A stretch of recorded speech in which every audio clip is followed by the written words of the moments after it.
Big announcement. Big. Progressive feminist men. Yeah. That's who we are. All this shit getting cut. That thing's gonna fall.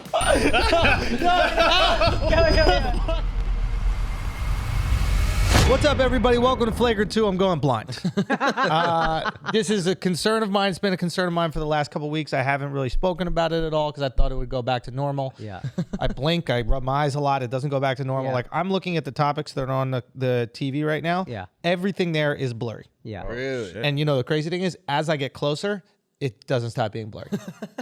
And then I do one eye and I do the other eye, blurry in both eyes.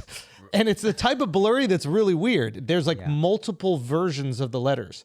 So there's the letters, I see the main ones. Then I see a little one behind it above and a little one behind it below. What? It's I'm- not even funny. This is concerning. No, I might lose my fucking sight, dude.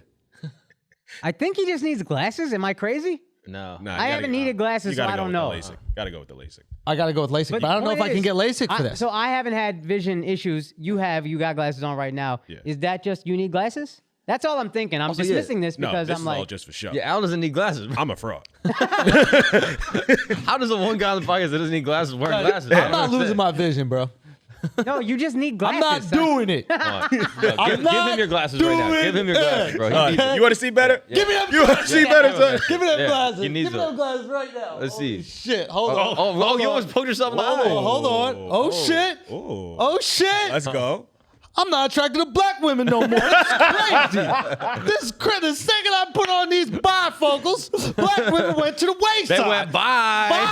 Bye, bitch. No. Bye. Oh, my God, bro. This is crazy. Even looking at Mark, his ass is smaller. This is nuts. Take them off. What's going Oh, shit. Ow. You got to stop using these glasses, bro. It's totally changing you. Maybe without these glasses, we get back to normal Al.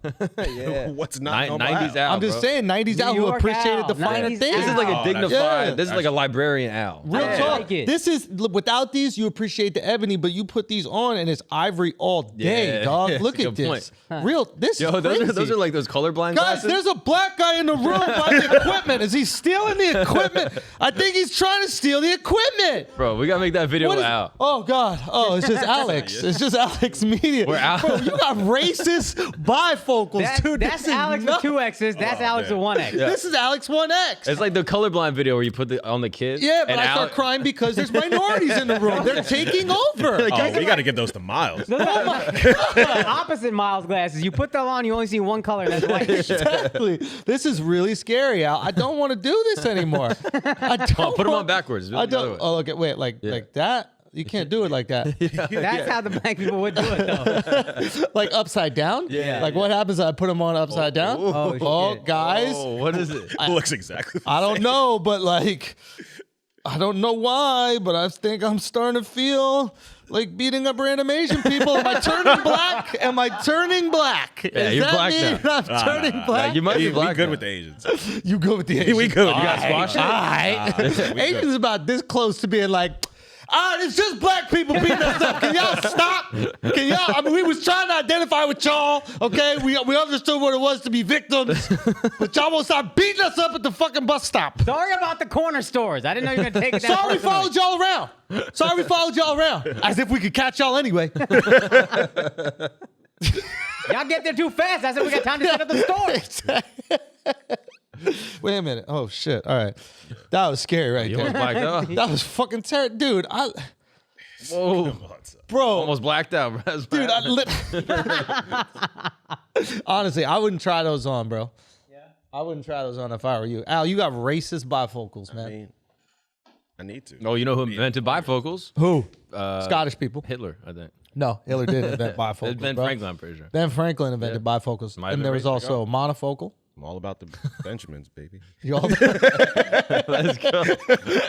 Second he put them back on, he found the whitest rap bar in history and dropped it Might have on been him. Thomas Edison. Fuck. I am all about the Benjamins, baby. Hi, my name is. All right, man. So what are you gonna do? What are you gonna do now that you're blind? I know. Once we go back to New York, I'm gonna go get my eyes checked. This happened to me once before. And I think some bitch said I had astigmatism or something like that. That's what I was thinking. But I went to a ghetto ass eye place. It was in the back of the black. It was in the back of a. It was in the back of a sunglasses hut. You know what I mean? And then they just put your face. That does sound pretty black, to be honest. It was pretty black. You went to a hut, bro. You went to a hut. I went to a hut. I was in an actual hut. You saw a witch doctor. But it wasn't good. It wasn't good at all. So I went to the back. They put you on that machine that looks like the submarine thing. Yep. And you're looking through the Empire State Building shit. Yeah, exactly. And then Did you have to put quarters in it to make it work? I did. That's how ghetto it was. She was like, if you want to see, you have to put some change in this shit. I was like, all right, bitch. And then I went. They try to sell you sunglasses. I can't trust her. Yeah. Like their Conflict business of is interest. selling the glasses. Conflict of interest, yeah. So I'm like, I don't trust. And I went to just a straight up, eye doctor. Right. Jewish. You know what I mean? Like, this is way before everybody who hated Jews. You know what I mean? Like, you know what I mean? Like, don't judge me. This is way Thousands of years ago? Yeah, you went BC times, bro. How'd you get a time machine but you can't fix your eyes, This bro? shit is before year zero. Ain't that crazy? How'd you do that? Before 33 So AD. they were hating them a little bit, not as much Okay. as this is before the Hadids Okay. started. This is before Bella and Gigi started getting real opinionated about Openly. what's going on openly, right?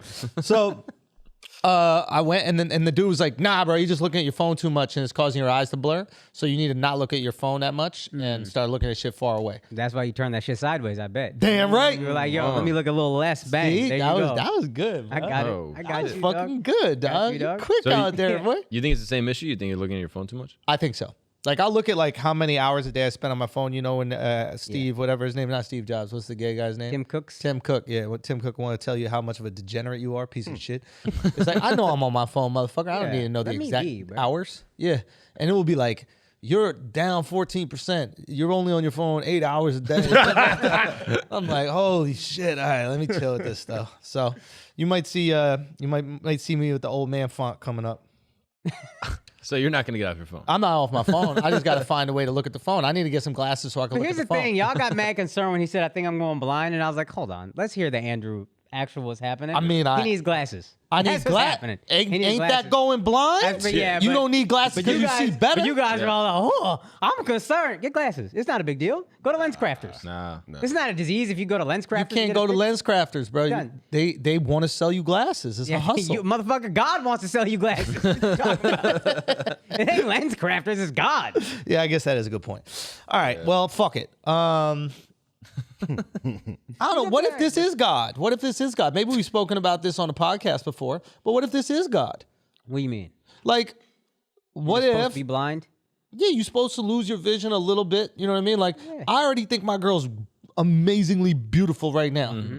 So imagine how much more if I can't see her that good.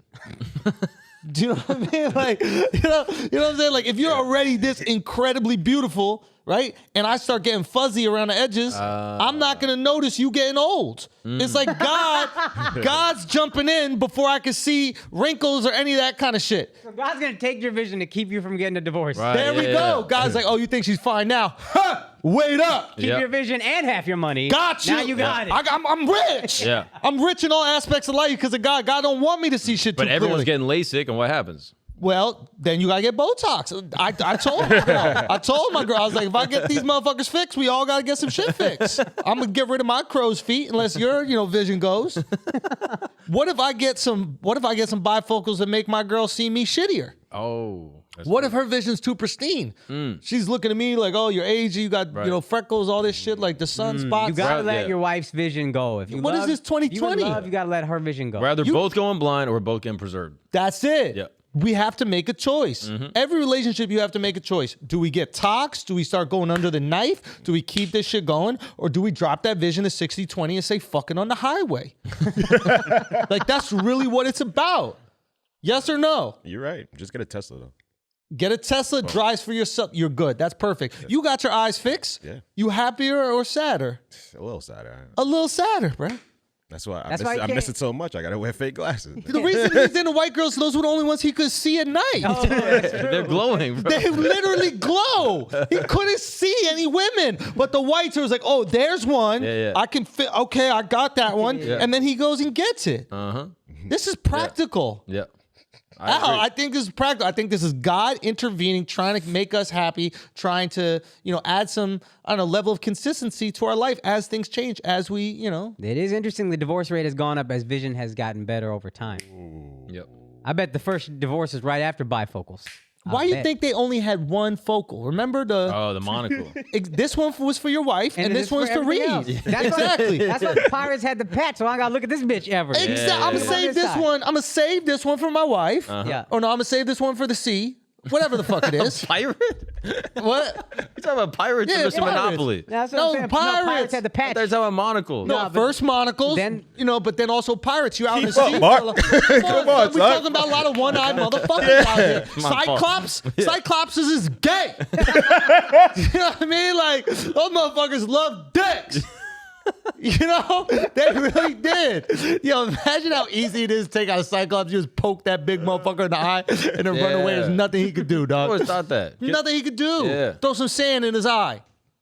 Yeah, he's got no depth perception either. Oh, dummy, got no depth perception. No depth perception. Any stooge, 3 stooges can take you out. Bah. Yeah. That's it. Yeah. Done. Yeah. What you need depth? That word is hard, bro. Yeah, that's That all shit his sounds letters That's in tough, there. a though. tough Yeah, word. yeah. When you say it like Depth. that, it sounds so smart. Say Depth. it. Depth. Depth. Depth. Perception. Perception. Depth. Depth. Perception. Depth. Bruh, You sound depth? actually a little bit retarded when you Yeah, I say know. it. Realize. It's not Johnny smart at all. Depp's Yeah. name was Johnny Depp. He never makes it. We don't even know what Pirates of the Caribbean is if Johnny Depp is Johnny Depp. You're right. You're right. Yo, real talk. Depth, that word, is impossible to say that word and then, for lack of a better word, not think that you're retarded fundamentally. Yeah. No. Depth. Fundamentally retarded. No. Also, fundamentals. Can we talk about this really quick? What? The fact that you didn't know what Down syndrome was? Come on, versus Mark. Asperger's? Okay, this is a serious conversation, all right? No. Ask the people at home first. I think we should ask the people had first. The same 'Cause thing. no, See the results. Last and then we'll episode, we talk talked about this, and everyone was like, "Oh yeah, you're being so silly. That's such a goofy thing." And then this weekend, we're doing the show, and he's trying to do a joke about it, and it's like hidden, but like the audience is like not positive. What's exactly. the joke? What's he saying? He's just talking about. I didn't know that Down syndrome, those people were called retards. I thought Down syndrome people are Down syndrome. We called them cousins because they all look similar. When I was younger, you just called them the cousins, right? So I thought I still think he's joking about this. I'm not. We called them the cousins. That's the cousins, right? Yeah. I thought they were their own thing. Like I would never call. That's the least racist term. To say they all look the same about cousins? That's actually. They look cousinish. He could have gone They way look more racist, cousinish. but they all look the same. They look cousinish. it gets worse. Keep So going. I thought they were the cousins. I would never call one of them retarded. That's cruel. They're sweet little kids, always smiling, laughing, happy. Loving life. Right. So when Elon Musk came out as retarded or on the spectrum of retarded, Yeah. I was like, this is fucked up. Like you can't be this successful and call yourself retarded. And then everybody's like looking at me like I'm like, why are you? In something about Mary, what do you think that kid was? What is the kid? Was he a cousin or was he? What do you think he was? Was he a cousin or no? Did he look like a cousin? He looked a little cousinish. No. Like was he literally played by a cousin? No. No, but he played a cousin. Was it a? Have you seen My Baseball? You remember that guy? But he's not a cousin. I need to see a picture of them. They have a similar. They have a similar look. It's if you don't acknowledge that they have a This is so similar weird. look. We can laugh at that. Yeah, I know. if you don't acknowledge they have a similar look, then you're not. I have bad vision. I can see they all look similar. Right? Right? So if the actor, because there are actors that are part of the cousins, but they're high functioning enough to like play roles. And then there are actors that are not part of the cousins, but they sound like the cousins, like the guy from Breaking Bad. Look at the Yeah. picture. Top right. That's not a cousin, dude. That's Shane Gillis. That's Shane. That's Shane's first major breakthrough. Like before SNL, he played a cousin on Something About Mary. But that's not a cousin. Do you guys understand what I'm saying or no? So it's crazy because he's being honest. I think if you call a cousin retarded, you are cruel, bro. That's cruel, bro. All right. That's cruel. But if you call someone who looks just like you, dresses just like you think they're you, and then they're just doing some wild shit out of nowhere, and you're like, yo, is he retarded though? Like genuine, like you're not trying to insult them. You're like, yo, is your man's retarded? Like, you know what I'm saying? Like, if it's a serious question, like, yo, is your man's retarded? Then that's fine. I don't think that's offensive because you're trying to understand why he's not acting regular, why he's acting retarded. Yeah.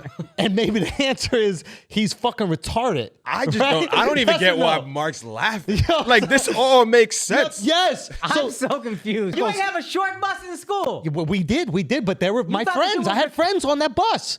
I had friend Laurent from the Jerk Your Meat. He was retarded, bro. Like he was a little retarded, bro. Like he had a class. He had short bus. Yo, he was in a special class. They removed him from our class. There was too much information for him or something. And he would talk to a counselor. You called those kids special, and we called them also retarded. No, we didn't call them special. We called them dumb. That's a dumb He kid. wasn't No dumb. offense, No, it's Laurent. They're My not bad. dumb. They're not dumb. They're just retarded. This is different. Dumb is you have everything that we have, and then you can't, put some intelligence out there in the world. Some Yes. people are Correct. retarded. If you're dyslexic, you're retarded. Right? Yeah. Like dyslexia It's just is the lower level exactly. of retard. If you're dyslexic, you can't read. You can't read. That's retarded, right? There's levels to There's it. levels to shit. If you have like a web fingers, that's retarded. Yep. Right? Like Okay. there's little thing you pigeon toed. Boom. One eye is a little weird. If you're cockeyed, you're retarded. We would call that retarded. Yeah. Those are more physical retardations. We were using one word for a large group of people. That's what people did back in the day. We didn't understand all these little things. Do you look normal and then you act a little weird? That's retarded, right?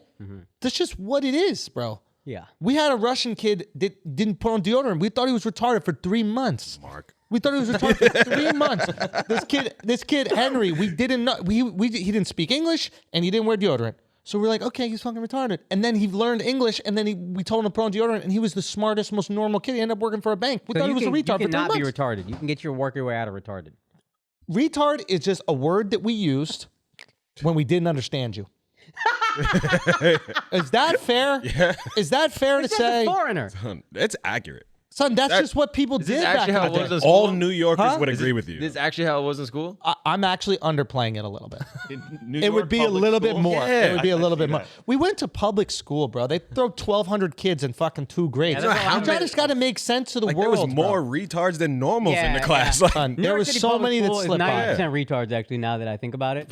Had to be. So many slip by. I would have a kid, he would just go to the bathroom whenever he wanted. He didn't ask the teacher. He'd just get up in the middle of class and he'd just start walking to the bathroom. And the teacher would be like, Samuel, where are you going? Where are you going? He goes, I'm going to the bathroom. And then she's like, you didn't ask permission. He just walk out the door. And within like 2 months of doing that, he just didn't have to ask permission to walk out of the classroom anymore. Wait, can you tell the Everybody story else. about the special kid or whatever you called him, the What? cousin that was... He wasn't a cousin. What part of what don't you understand? What part of no, what is it?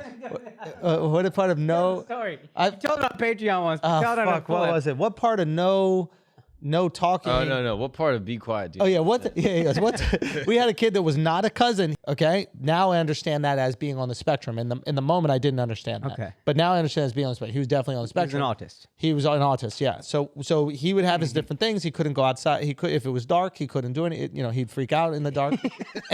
And he would. If you turned off the lights, the kid would run right through all the desks. He wouldn't move his desk out of his way. He would slide his chair back and then start running straight. It was a video game character. You ever seen a video game character like run into a wall and yeah, just they're keep just on running into the wall? He would do that to desks, dude. Like, boom, like just run through the Grand desks. Theft Auto. It was unbelievable. Plow straight through, right? And if you turned off the lights, so like anytime a teacher wanted to do like a cool experiment or something like that, they wanted to heighten the tension. They didn't realize that he had this like dark thing. We all did, but we didn't say anything. So like the teacher would turn off the lights, and then the fucking kid would start plowing through the class like a wildebeest, bro. And it would scare the shit out of the teacher, dude. Like sometimes you have a substitute, they roll in the TV, right? They're like, yeah, we're just gonna watch a movie during class, and all of us are sitting there like, oh, we are gonna watch a movie. I'll tell you that. This is a fun one. Watching Lion King, bro. The Mufasa wild- not making it out of this one. So he would just run through the whole thing. We didn't understand there was a spectrum because Yeah. the kid was really fucking smart, but he would also, in the dark, he would run, right? So Musky. yeah, it was a little wild. So Yeah. So wait. Oh yeah. So one time he just kept doing shit in class. I forget what he was doing, but he just kept talking out. And this teacher goes, what, what part of be quiet do you not understand? This motherfucker took one beat and just went, the bee. It's so good. What a good answer. So this teacher was perplexed, bro. This bitch got stopped in her tracks. He stopped this bitch in her tracks, bro, because she was looking at him. And again, this was a different time, but she was looking at him as if he was retarded, right? So she wasn't expecting such a witty, quick response.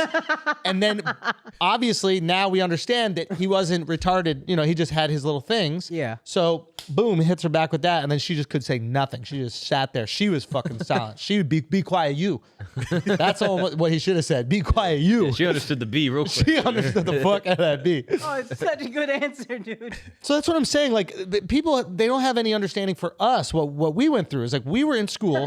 Nobody gave us any information about mental illness or anything. They didn't invent all these terms. They just put a helmet on a kid and sat him in advanced algebra. Right. You didn't know one kid with autism?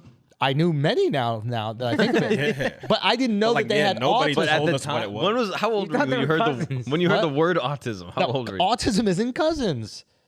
Autism Oh, yeah, is that's right. you and Okay. me. They look just like you and me. You were at Starbucks or online. You would never know. They call out the order and they do a backflip in the middle of the fucking Starbucks. Okay? That's autism, right? That's different. That is not, yo, it's not. It's, oh God. That thing's gonna fall.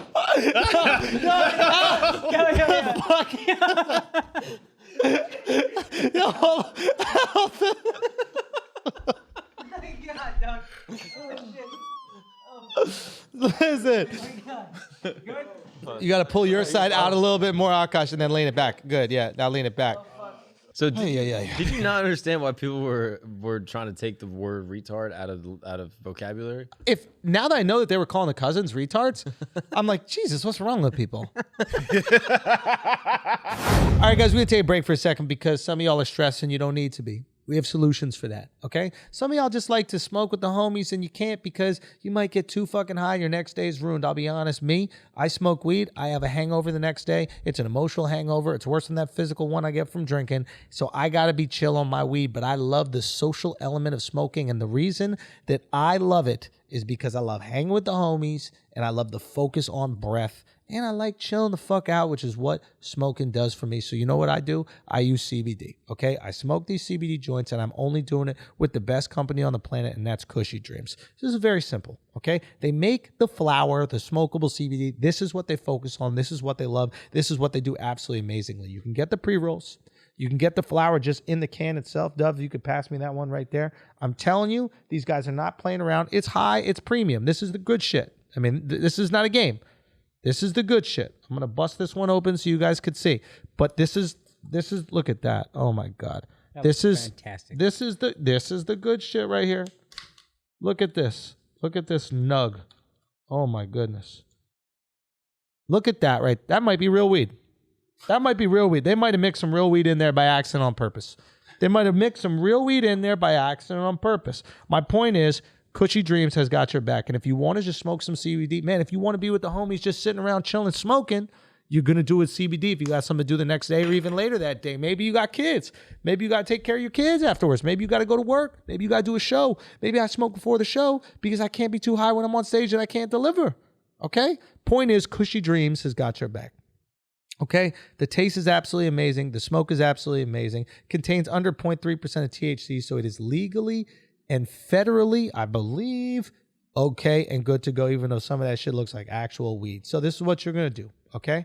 What you're going to do right now is you're going to go to cushydreams.com. You're going to go to cushydreams.com, and that is Cushy, Kushy, dreams.com. And at checkout, you're going to use the promo code Flagrant for 20% off your next order. Okay? Smoke your CBD with promo code Flagrant and get 20% off today. Go do it right now and hit us up after you do and let us know how much you love Cushy Dreams. These motherfuckers are not playing around. We hung out with them when we were in Arizona. They came to the shows, 2 great guys, and they're putting out absolutely amazing product. Lots of love, lots of respect. Go support Cushy Dreams.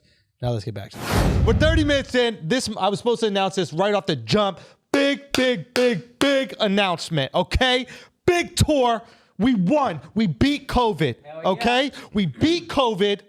The victory is ours. Yup. It's time to celebrate. Yup. And how we gonna do that? We going on fucking tour, Hell yeah. okay? For all of y'all, big venues, Al. Big stepper.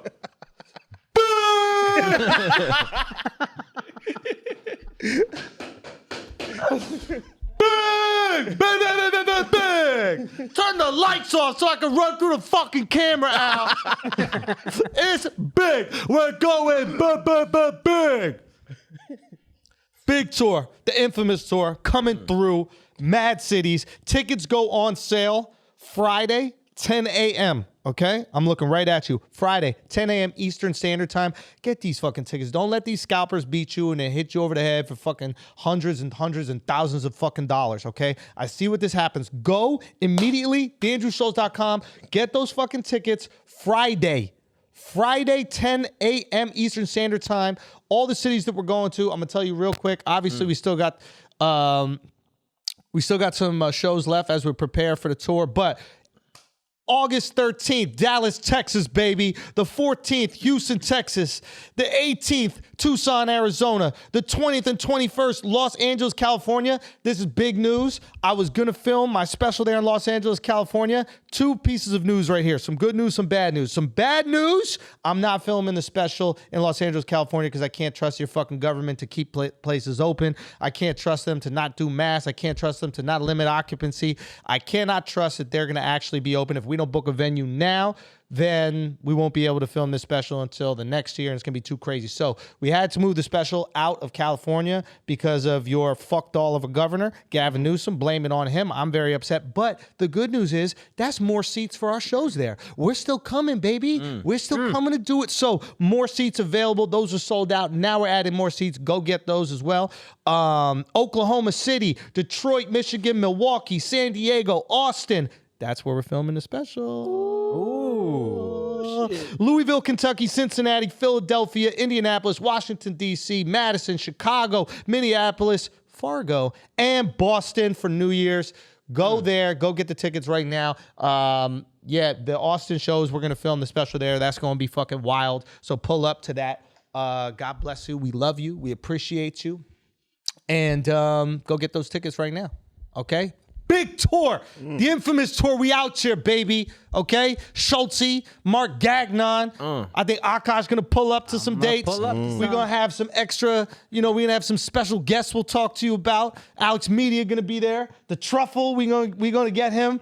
We're gonna get him there if he hasn't left us. If he hasn't gone back to Israel to fight in the incoming holy war. It's gonna be wild, man. Might be some musical guests. You never know what could happen. That's all I'm saying. You never know what the fuck could happen at the infamous tour. I'm so excited to get back into these big fucking venues, have people rammed up against one another, yelling, screaming, cheering. It's just going to be just glorious. Yeah. Right as the country opens up. This is going to be the craziest. It's going to be a wild fucking summer, man. Yeah. And I'm excited to be on tour with y'all and have you all come out. Bring your friends, bring the homies, ladies, bring the ladies out, couples. I mean, let's just fucking do this. We all want to party. We all want to get back into it. And I can't even say anything else. I can't let anything else out, but it's going to be fun. Put it that way. Pack it to the gills. Let's do it. Let's pack it. Okay, I meant to say that in the beginning, but then we got a little bit derailed. I'm in Miami Thursday, tomorray. Oh, Thursday, shit. Thursday. 2 days after this with comes the mesh, out. right? Yeah, we need to do my homie Brown Show. Ooh. All right, listen, man. If we're doing announcements, Announcement. hey, something was filmed at WTF Studios this past. What week. film? What was filmed? Oh no, just a lot of podcasts and some discussions and stuff like that. Yeah, discussion talks. But yeah, if you want to film your podcast at WTF Media Studios, go to WTFmediastudios.com. What else we got? CDC drops a mask mandate. We kind of knew it. It's like a fake mask mandate drop, right? Actually, you know what? This is interesting. The CDC drops the mask mandate, and I will say this. For vaccinated people. For vaccinated people, it has completely changed my behavior. Yeah. You're more brazen now, right? In the airport, no mask. Really? And then you just go, oh, I thought we didn't have to wear a mask and we're vaccinated. Like, you have an excuse when you get stopped for not wearing the mask, and then you're not a Karen. You're like, I'm doing what the CDC Did you get said. caught? I got asked. But they I ask think you. in Florida, they're gonna let you rock. Some places, yeah. Some places they just cut it out immediately. Airports are federal. They're still under mask mandates. Who is not under a mask mandate? Well, any private business is allowed to have a mask mandate. You have to respect the private business. But like statewide, are there any states that are like, no, we're good? So the CDC thing. You're not on mic. Yeah, I think California still has like their state mask mandate Right. for everyone pretty much. Yeah, so the CDC thing is just a suggestion. The CDC doesn't make laws or guidelines or anything. They just tell governments, hey, you guys maybe should have mask mandates. That's what they did in the beginning. Right. And the governments responded. And now the CDC is like, yo, we don't think you should have mask mandate if you're vaccinated. Right. And now the dominoes are going to fall depending on the suggestion of the CDC. But they actually don't make any laws. And there are like states like California or like any federal building is still under a mask mandate. Yeah. So that's like where it's all going to be. But now the private businesses sort of have a reason why they might stop doing the mask thing because the CDC said it. And then the OSHA, who like is in charge of a lot of businesses and things like that, will slowly lax their thing. And then businesses will allow it to happen if they're sort of a larger corporation. But small businesses can or cannot have mask mandates if they want them now. Yeah. I almost fell asleep, bro. Yeah, Son, that was long, bro. I thought I was the only one. I was worse than Dove. I thought I was the only one who was like, I stopped listening so early into this. Jesus, Miles. My eyes started to glaze over. Miles, what the fuck just happened right Started there? to see like Andrew. Miles, what happened just right there, dog? I thought the CDC was federal. What is the CDC? It's just, they make suggestions. They don't pass laws. So what the fuck they've been talking about this whole time? I thought whatever they say, we do. But that's the all thing. suggestions. Biden came out and said you don't have to wear masks. Biden said I don't have to assume wear a mask, It's a bro. federal thing. Yes. Biden said I don't have to wear a mask. But he So- didn't drop the federal mask mandate. And most states already didn't have a statewide mask mandate. Yeah. It was just like it was suggested and people just went along with it. How about Well, this? If you're a I'm not private doing business, unless the private business says wear a mask, then do it or don't go in there. I'm not doing it. That's what's going to cost. I'm not doing it until they ask me to put it on, then I will. Every time I go into Uber right now, I let What a them know. stand. Say what? I take a real stand, bro. I'm not doing it. I'm not So they ask you doing I'm not it. politely- doing it unless Until I'm you asked. ask me, and then I'll comply immediately. But I'm not doing it. But when I go into Ubers right now, I go, yo, by the way, if you don't want to wear a mask, it's all good. I'm vaccinated. I never say that they don't have to, and I'm willing to, but I just throw it out there. Every single Uber driver is vaccinated. So they're just like, oh, thank God, blah, blah, blah.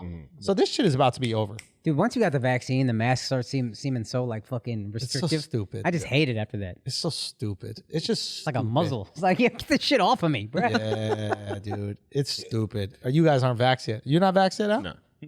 Mark, you're not vaxxed yet? You getting vaxxed? Only if I'm forced. Yeah. What if it just makes everything easier, travel-wise? Like, It's no different for me right now. really? Yeah. Yeah, I'll do it once it becomes inconvenient. And then Yeah. all right, I found it. The only reason I'm doing it is because I want to travel. Yeah, Yeah. but they haven't had any restrictions on people not vaxxed yet. So right now, I thought Probably they're coming, opening right? it up to non-vax. I thought that was the issue. say that Opening again. what up? Like opening up travel to, people who are vaxxed. Yeah. I think that's coming. Yeah, I don't know. When that comes, I'll get it. Because right now, like most places, you can just walk right in. You don't. But have that's to the thing. make It takes a appointments. month total. That's why I got out of the way, because it was Month and a like half. the second I'm going to want to travel, now I got to wait a month. Yeah. Well, I don't suggest this to anybody, but I might Photoshop something. To get, like they don't have a database, so it's like All right. I mean, what he did survive the worst corona out of all of us. Mark that's got it true. twice, but he got the worst case. All right, guys, we're going to take a break for the show because with today's low interest rates, it is a great time to refinance your student loans, okay? It's time to break out of the student debt cycle. Earnest can help you by refinancing those fucking student loans that are killing you right now. Earnest offers low-rate student loan refinancing, and you can check your rate risk-free in just 2 minutes. With Earnest, you get radically flexible payments, and you can pick your loan term. By refinancing, you can reduce your loan term, save money, or combine multiple loans into a simple monthly payment. And if you have questions, you can even talk to a real-life human at Earnest for help. Isn't it time you stop feeling overwhelmed by your student debt? So, Earnest is offering our listeners $100 cash bonus. Refinance your student debt at earnest.com/flagrant. Terms and conditions do apply. Remember, Earnest is giving our listeners a $100 cash bonus. Refinance your student loans at earnest.com/flagrant. Terms and conditions apply. Now let's get back to it. All right, go. What else we got? Did we talk about J. Cole already? The Prince Harry thing. Did you see the J. Cole video? We're back to Prince This Harry. guy is stupid. We're gonna get to the Prince Harry thing, but did you see the J. Cole video? Yeah, him hitting the free throw. Yeah. Yeah. Do you want to talk about that? Yeah, we can if you guys want. I mean, it's cool. All right. So we got J. Cole playing African basketball or whatever. J. Cole had a week, huh? Playing African basketball. Yeah, he's playing African, but he's in Rwanda, bro. No, I know. But Yeah. it's funny. It's like, playing African basketball. Isn't it all? Isn't it all African it all basketball at the end of the day? yeah, I guess it is. We're playing But you basketball say in Africa. European basketball, people go, oh yeah, man, it's European basketball. Yeah. Different. Why is African basketball worse than European basketball? Nah, they usually say playing overseas. I never heard somebody say Yeah, I've European never heard basketball. anybody say playing Euro African League. basketball. Huh? EuroLeague. He's playing in Europe, but it's never called European European basketball. Yeah. No, it's not. EuroLeague. It's No, never you're called not that. getting this one. Like, It's never no, called that. no. Chinese basketball. They're playing Chinese basketball. It sounds like a different game. It's Right? like a way more fun game. Yeah, it's like when if somebody's playing checkers in China, they're not playing Chinese checkers. Unless they are playing Chinese checkers. Then that'd be a different game. I don't know which Which game it he's is. playing. I only saw a small excerpt, so he could be playing African basketball. No, he was playing regular What are the basketball rules to African with basketball? Africans. This guy's trying to Akaash the situation. Yeah, Let's go. exactly. Keep going. Bro, bring it. Get yourself Bring it. out of this What are shit. the rules to Get African yourself basketball? out of this shit. Bro, the rules are easy. Yeah, Which are? Score in the hoop. yeah. Score. Yeah. Avoid the mosquitoes, score in the hoop. Yeah, dude. exactly. Now the nets. Are those malaria nets? Exactly. You know? Yeah. Bill Gates gave him. What a waste of nets. Dude, what a monumental waste of nets. The Yeah. African basketball league. truly. Put those nets to good use. Protect the people. Oh, talking about Gates, what about the Melinda Gates smear campaign continues I told on you, Bill? This bitch is rotten. This bitch is rotten. Is she rotten for him just like cheating relentlessly? He didn't cheat relentlessly. He asked a couple hoes out over email. They said no. He was like, all right, fine. Yeah. He legit asked him out once. They said no, and then he didn't ask again. And what Yeah. if they're business meetings? Say what? And that's how What you if they met were him. like business meetings? But you're not supposed to. Yeah, I guess maybe he comes from a different generation where you could fuck your employees. That's how she got on. Yeah, exactly. employee. She was an employee. That's another thing she got to realize. Apparently, she was upset that there wasn't like equality in their relationship. Bitch. And it's like, yeah, he saw you as like, his employee, and then you became his wife, and he was like, oh, we're gonna keep that relationship. Bitch, he's the richest man in the world. Yeah. You want equality? Marry a fucking supervisor at Staples. Yeah. You're not getting equality from the richest man in Actually, the she's world. just not strong enough. Because Meghan Markle flipped that shit. That's Meghan Markle was opening up boxes on that show. What's that show called? Guess the the box. greatest come up. No. Deal Guess or the no box. deal. Yeah, what's in the deal or box? no deal? What's in the box? Deal What's or in no the box? deal? Yeah. What's that? That's Seven. 7, bro. What's 7? With Brad Pitt movie? Brad Pitt. What's in the Oh fuck yeah! Wife's That Head's movie in the was box? lit. The wife's head. Yeah. Never seen it. But. Yeah. Yeah, I know you never seen it. I would love that movie. Actually, it was absolutely amazing. And then Brad Pitt just cursing. No, fuck, no, Yeah. fuck. There's an alternate ending on YouTube.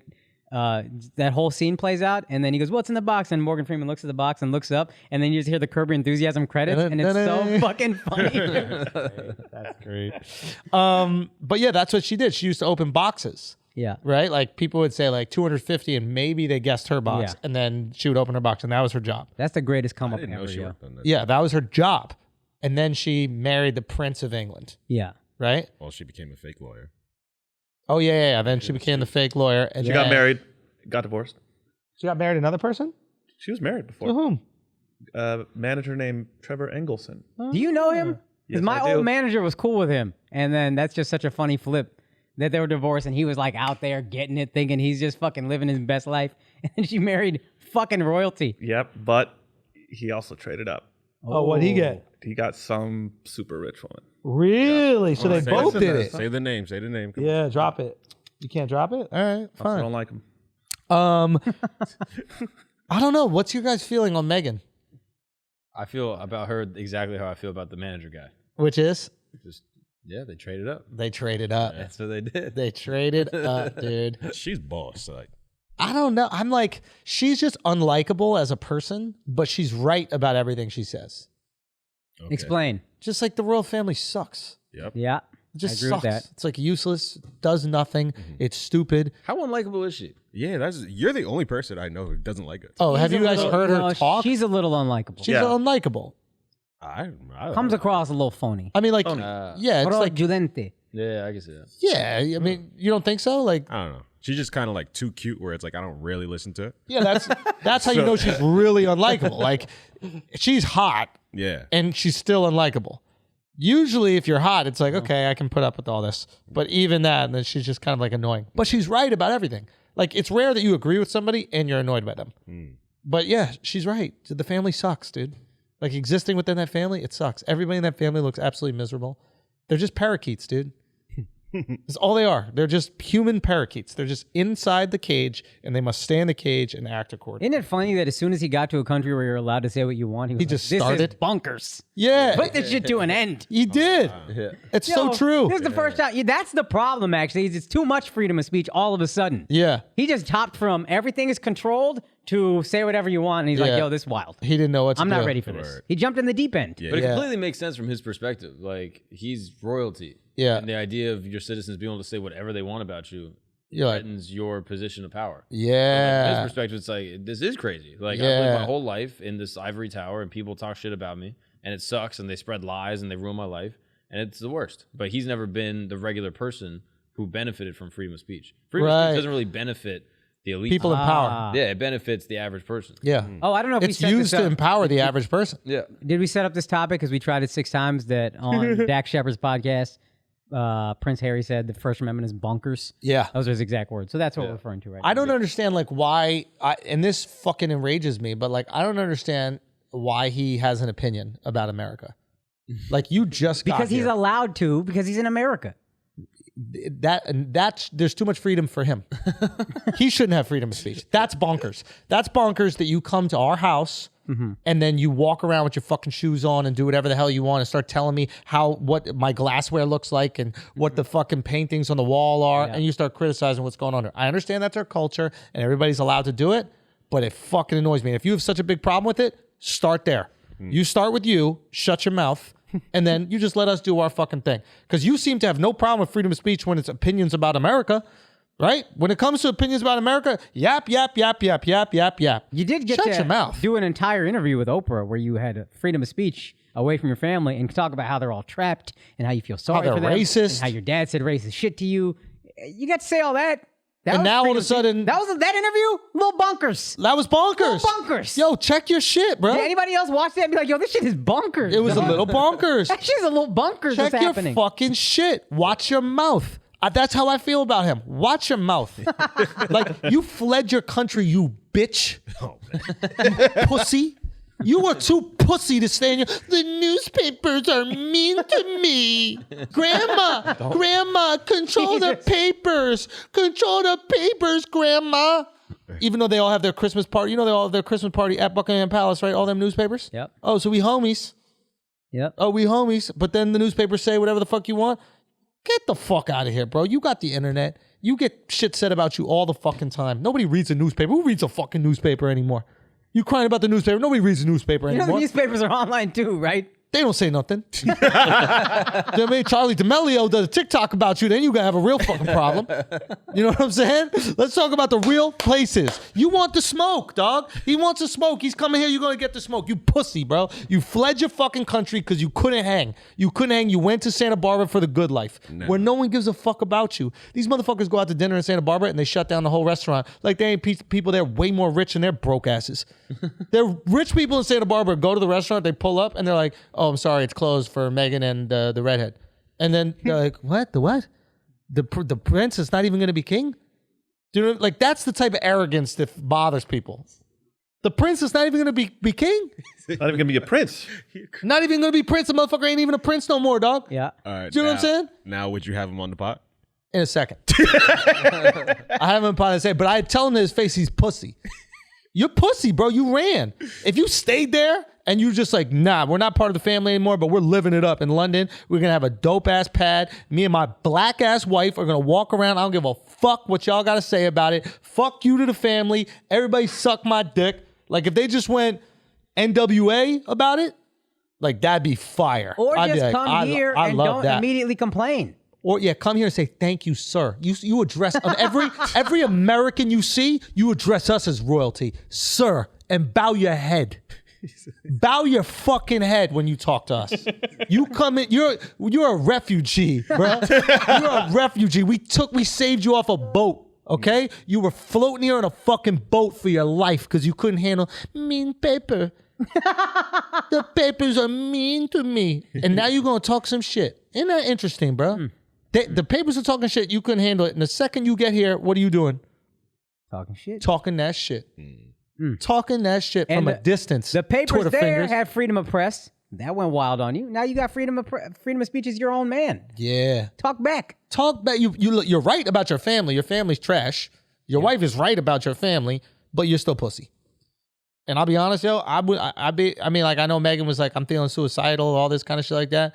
She also seemed like the type of girl that wants to smoke. Like if he was like, yo, let's just get a flat and thug it out, maybe she'd be down to do that.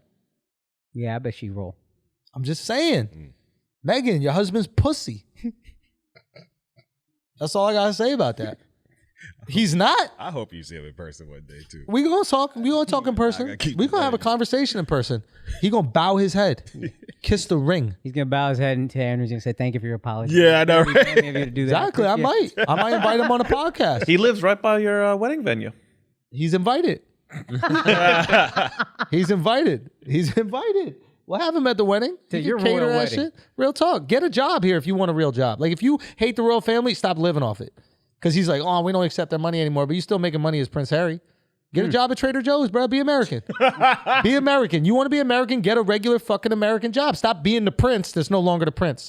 Because you know what you're doing. You're making money off of your family. You're making money off the relationship to your family. Don't trash the family and make money off of it. Let's get Prince William on this podcast. Fuck yes. Let's get Prince Williams on this podcast. Hell, that would be Which fire. one is that? That's the one that's going to be That's king. king, bruh. That's okay. king in the He's making. next in line, bro. Diddle the kids. That's not that one. No, that's that's- Prince Andrew. Yeah. Yeah, tarnishing my name, bro. All right, anyway, next. What else we got? Prince other Andrew. Exactly. All right, Chrissy Teigen's out here getting canceled. Oh boy. What y'all think about this? Everybody hates that lady, man. You She's a little sanctimonious. yeah. Like, Fucking good word. You're a little sanctimonious. sanctimonious. I gotta pretend I know what that means. I think I do, but I don't know. I don't know really either. It's just She not. got a little sanctimony She's to a her. little sanctimonious, sancty, bro. She's a little sancty, but like, people hate her more than she's bad. It is a little wild though. Do you know why she's getting canceled? Because she was like bullying that girl, Courtney Stoddard. A 16-year-old. She was 25, 26 at the time. Who was 25, Chrissy 26? Teigen. Chrissy Teigen She's was. DMing this girl, kill yourself. Like, that's Yeah. why, like, honestly, if you message any 16-year-old Yeah. first, Yeah. there should be a criminal investigation. If you're 25. But I don't care gender. So, explain why the girl was. So this girl was on a reality show. I don't remember which one. She married a 51-year-old when she was 16. Oh, I thought he was even older than that. I think I read 51. You can right. double check that link. Yeah. But Just a super rich guy. She was like super rich young, guy. Dude from blonde. Lost. What? Oh, he's an actor. Isn't he the dude from Lost? Oh, maybe. Look that up. But basically, she's like Yeah. 16 years old. She marries the dude from Lost. He's like 51 years old. There's a huge age discrepancy. She basically looks like a Barbie, like blonde girl, super whatever. And everybody went at her, which is weird because now everybody will go at him. Which Well, doesn't make everybody be sense. like, He's a yo, criminal. look at this old man manipulating this Yeah. fucking teenager. Yeah. What the hell is going on? But everybody shit on her. She's a gold digger. She's this, that, the She's other. a child. Her mom is a fucking monster to let it happen. to me. Exactly. But her mom and the dude are the monsters. She's a 16-year-old girl. Yeah. And even saying like, oh, we have a different lens now because social media is not new to us. Yeah. It's whatever. I still don't think I'm talking to a 16-year-old first for any reason. Yeah. Especially kill yourself. Yeah. Like, that's wild. Yeah. So, So Chrissy Teigen is DMing her. Sorry. Kill yourself. Yes. And because she doesn't like the fact that she's a gold digger and she's like making money I guess, off of her body, which is literally what Chrissy Teigen did for a living, right? It's like, Chrissy wasn't, as a model, gold digging off of one person, but that's what modeling is. It's just Making gold money digging. off your looks. Yeah, it's like, hey, She's also deal or no deal. Say again? She's also deal or no deal. Second greatest suitcase come up ever. Wait, was she deal or no deal? She was deal or no deal. Oh my God, I thought she was Victoria's Secret model or something like that. I think deal or no deal to swimsuit model to wow. John Legend. That's hey, how we got some fucking eyes for talent, bro. America's Got Talent, bro. Real talky, that's why he's on it. Yeah. But yeah, so like for her to come out and just kind of shit all over this girl in that way is a little crazy because she's so woke and progressive on Twitter. Yeah. And I think that's really why people are jumping down her throat, because they're like, yo, you can't be out here saying that, Trump is mean to women, and then you out here bullying this girl worse than Trump ever did. 16-year-old girl. It's a teenager, bro. Yeah. That's wild, dude. And now, if she was never so virtuous on Twitter, I don't think everybody gives a fuck. But once you're virtuous on Twitter and you like draw the line in the sand, definitely worse because of that. Yeah. And I wanted to defend her because I think the girl lost a kid, whatever. Like I think all of a sudden we're ganging up on her now, and it's like, but this is. Even if she wasn't that, I'd be like, that's a little wild. You're messaging a 16-year-old out of the blue. This is a child, yo. Grow up. You don't need to do that. Yeah. But, I realize if you hate Trump a lot, if you're an actor, it's probably because you got a little Trump in you. Ooh. You hate what you are. Because they do the same shit with super homophobic people. Oh, you're gay. Yeah. Oh, you must be gay. You hate homophobic. You're so homophobic, you must be gay. Yeah. If you're that Trump-phobic, you're a little Trump. Yeah. You're a little bit Trump. I'm not saying you gotta love the guy at all, but if you hate him that violently, you're a little Trump. That's funny. Like you see himself in you. Because that's why you hate it. You know what I would call messaging a 16-year-old to kill herself? What is that? Deplorable. That's deplorable. I would say that's deplorable behavior. That's deplorable behavior. Take a dirt nap. That's a deplorable thing to say to a child. Take a dirt nap? She tweeted that at her, and then I think she DM'd multiple times shit about how she should die. Why are you so angry at that? I don't know, understand. bro. Like, why are you angry that this girl being manipulated? Yeah. She didn't have to be feminist like us. Like we're big feminists. Like we're progressive feminist men. Yeah. That's who we are. Yeah. She don't have to be that, but that's crazy. Yeah. You know what she said to that teen mom? Remember Farrah Abraham? Yeah, Became yeah. a porn star? Yeah, that girl's wild. She goes, Farrah Abraham now thinks she's pregnant from her sex tape. In other news, you're a whore and everyone hates you. Whoops, not other news. Sorry. Wild. That's the thing. If you make an unlivable constitution, it's gonna eventually lock Eat you alive. You know what I mean? Like you can't make these judgments and not have any sympathy for people. Yeah. That you can't live up to. It's just unrealistic. Yeah. I didn't understand what you said until the end, but I think I got it now. Yeah. An unlivable constitution, a set of rules that you put on other people that there's no way you're gonna ever live up to. Yeah. That's what the lock lefty up anyone who does these things, and then you immediately do them, and then you get locked up. Like you become a prisoner to your own fucking rules. Yep. Yeah, man. Yeah, it's tricky.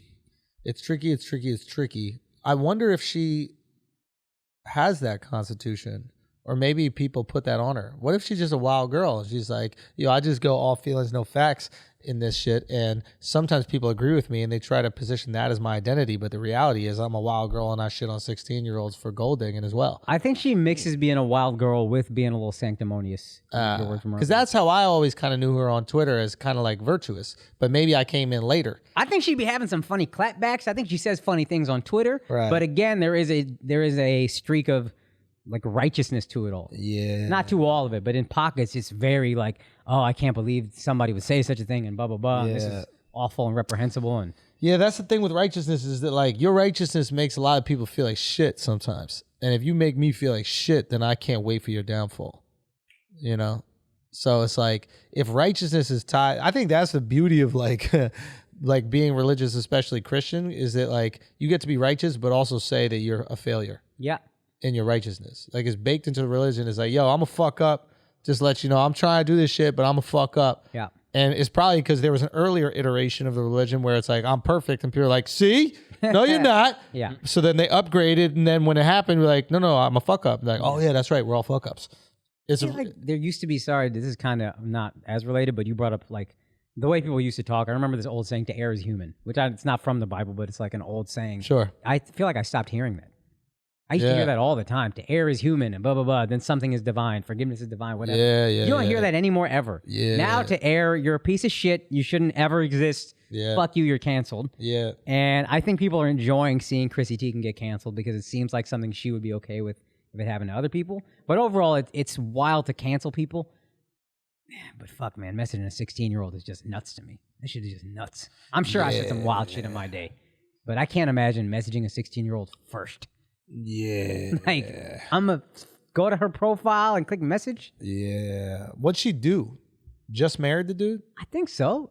It clearly couldn't have been personal. She didn't message Chrissy Teigen. What if she ruined the ending for Lost? what if she Then you tweeted saved that out bitch an the hour. ending of Lost? Then you saved and her then time. like all these people were like, "Fuck you, bitch!" Like I've dedicated 500 hours of my life to this show, and now it's completely ruined. Take a dirt nap. If somebody ruined Game of Thrones for me before it happened, I would have thanked them for saving me 4 years of my fucking life. I mean, I understand what you're saying, but also dirt nap. But also dirt nap. Lost is the same. Dirt nap. Lost, apparently, people hated the finale. Yeah, that's right. It didn't really kind of wrap the show up. Dirt nap sounds nice though. I don't know. Dirt nap. Yeah. I'm a little tired. Take a True, little. that's true. I could take a outside. fucking dirt nap right now. Think how tired you must be to just be like, hey, this looks nice. Yeah. All right, what else? One more and then we get out of here. We could talk about Ellen's show leaving. Oh, we did it. yeah. Man. We did it. Ellen's Did we at kill it. Ellen, dude? I think if you beef Did with we us, make Ellen take a dirt nap? I think if you beef with the Flagrant 2 podcast, it's just not. It's not going to work out for you. It's not that good for you, bro. Yeah. There's not a long life attached to it. She said it wasn't a challenge anymore. What wasn't? What a Doing funny her thing show. to say. Yeah, because I'm sure the first 23 years are super tough. You walking out there and fucking dancing, that must have been so tough. Wasn't a challenge anymore. What an odd, completely unself-aware reaction. Because if daytime talk shows are one thing, it's challenging. Yeah. I mean, I don't know if it is or it isn't, but like that's not the reason you don't have a show anymore. Yeah. Right? Yeah. The facade is over. Like Yeah. people know that you're not nice. Yep. That you were playing a character. That's why it's over. You didn't really make the decision. The people made the decision. If we're talking about challenges, isn't it kind of a challenge to take the ratings that are taking a nosedive and bring them back up? Isn't that a That's challenge? the challenge. That's a challenge. So if you want to Yeah. challenge Ellen, here's one. Yeah. Lift your shit. What if 'Cause she'd it's have sinking right now? wanted that show to tank this whole time, and now that it finally is? She's like, it's not a challenge. This is what I've been waiting for. I Yeah. finally achieved it. I finally did it. Like I did everything stupid possible. I would just scare people every episode. They kept coming on. Every episode they come on, I have someone jump out of a box and scare them. They keep coming on the fucking thing. Fuck. I mean, I make the people dance in the audience. I dance with them stupid. Nothing changes. I'm an asshole to everybody. Some guy was eating a tuna sandwich. I told him to go fuck himself. I fired him. I said nobody can eat tuna on the whole show. You can't eat tuna. Everybody gets fired. I was the worst boss ever. The ratings kept going up, and then finally, Flagrant 2 podcast talks about it. It goes viral, and my dream has finally come true. She's always wanted the show. I mean, she was mean to people, and it kept doing better. You're welcome, Ellen. If you There want to it come is. onto the show, you and Prince Harry, let's have an episode. Absolutely. Come on the show. We want you here in your deep eye sockets. Dude, she got some deep fucking eyes, bro. Skeletor eyes, that girl. Have you seen her, dude? Yeah, what It's does like she she look looks like? young, but her eyes are retreating back into her skull. They're probably hiding from her mean ass. Bro, she don't Probably gotta scared blink. she's gonna yell at him for looking the way they When look. Portia punches her in her face, she just looks at the fist, make eye contact. Well, it doesn't make eye contact. It just makes contact and then doesn't even Socket blink. contact. That's it. Socket contact. That's it. Deep sockets. Deep suck. Deep sockets, What a dude. Can't criticism. trust her. Can't trust her. All right, guys, we're going to take a break for a second because your penises look horrendous, okay? They look absolutely horrible, and we're going to fix that. We're going to fix that by shaving that disgusting pubic hair that you have. And there's only one way that we do it. We do it with Manscaped. It's the company that cares about your dick. They care about your balls, and they want them to look pristine. And the way that they look pristine is you take that fucking lawnmower that they got. That's literally a lawnmower. I'm not making that up. The 4.0, I'm telling you, I'm blown away by the performance.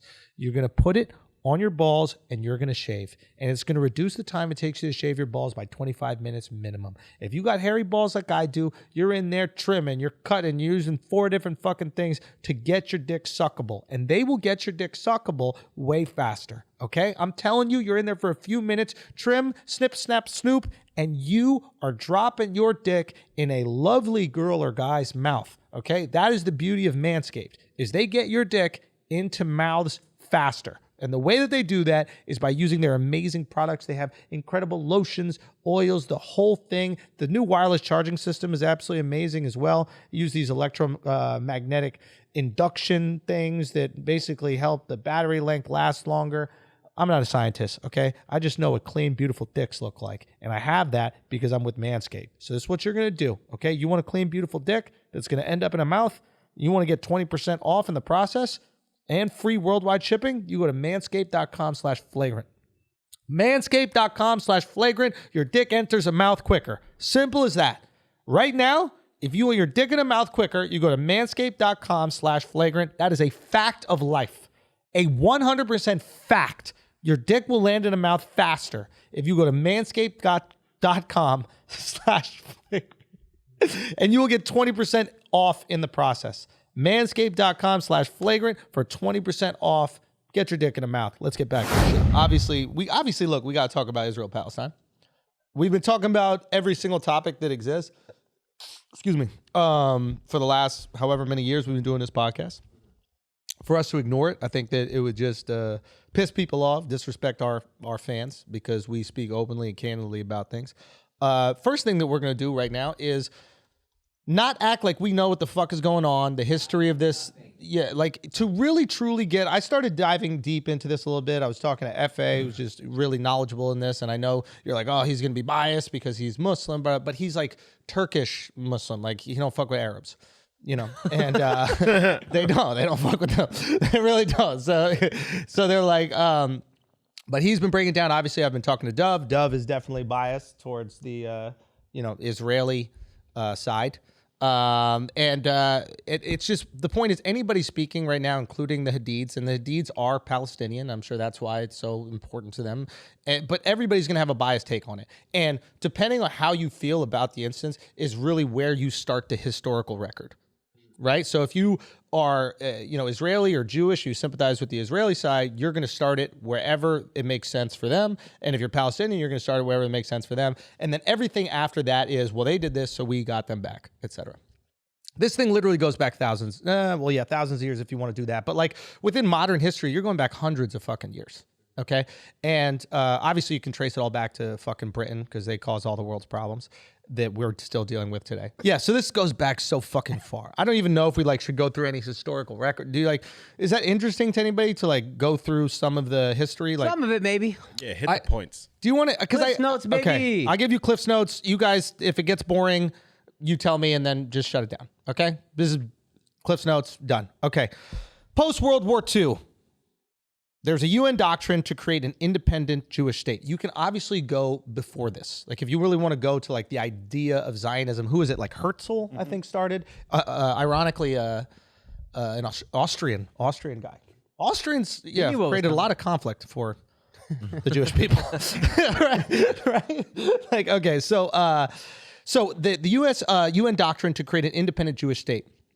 So it is true when Israelis say, hey, this isn't us that created this. This is the UN that created this, right? So that's one common thing that Israelis are saying. We didn't go this. We're deciding this and fuck everybody. This is what the UN decision was, okay?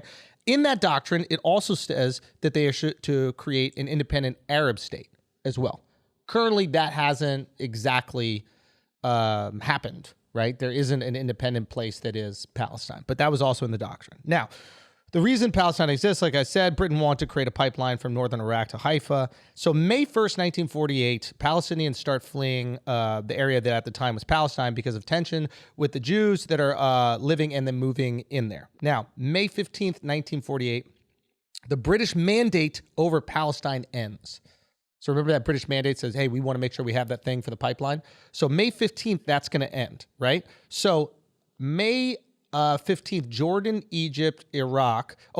May 14th, Ben Gurion announces the state of Israel. So the day before it's about to end, he goes, yo, we got a state. This is our shit. On May 15th, Jordan, Egypt, Iraq, Syria all invade, but they're pussy as fuck. And Arabs can't fight for shit, so they lose, right? Yeah, you gotta explain it more like a New Yorker, like okay, more New York about gotcha. It. All right, so Jordan, Egypt, Iraq, and Syria invade, right? Yeah. But Arabs can't win a war to save their life, so so they get rinsed, right, by Israel, right? I mean, this is why Turks don't really fuck with the Arabs, I think, because Turks like ran the world for like 500 fucking years. Yeah. They had like white slaves. Like that's the pinnacle of like any culture, you know?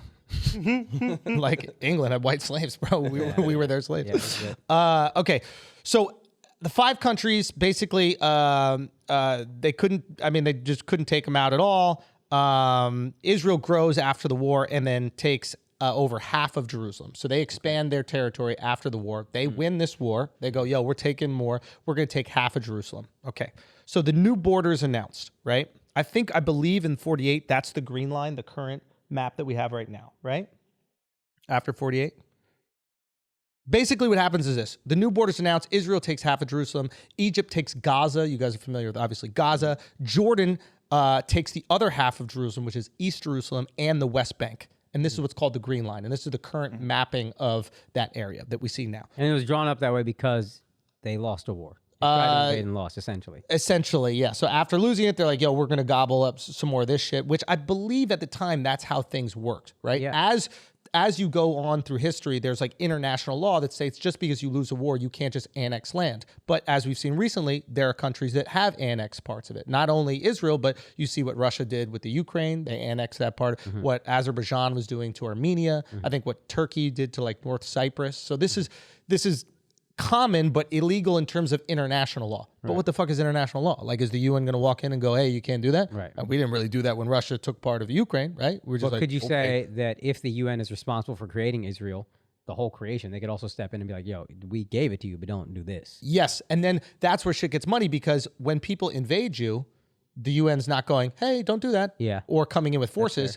And you fight back, and then you take some more land. Some people might go, okay, well, that's how land gets carved up throughout history. Is there wars, and then territory is moved this way or this way based on the outcome of that war. That's what some people might say. I'm not justifying. I'm just saying that there is a reason why people believe it.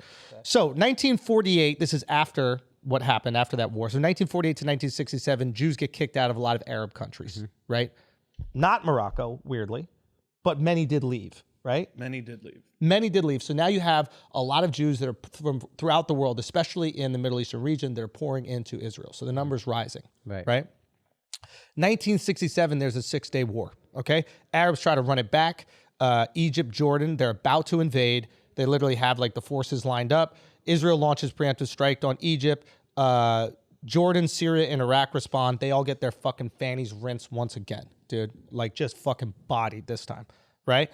Like never seen their fannies rinsed this hard. That's the way that FA put it. And the results of the 6-day war is Israel expands again. They capture the Golan Heights and East Jerusalem, right? East Jerusalem is important for what's going on right now because that area, Sheikh Jarrah, is in that area, right?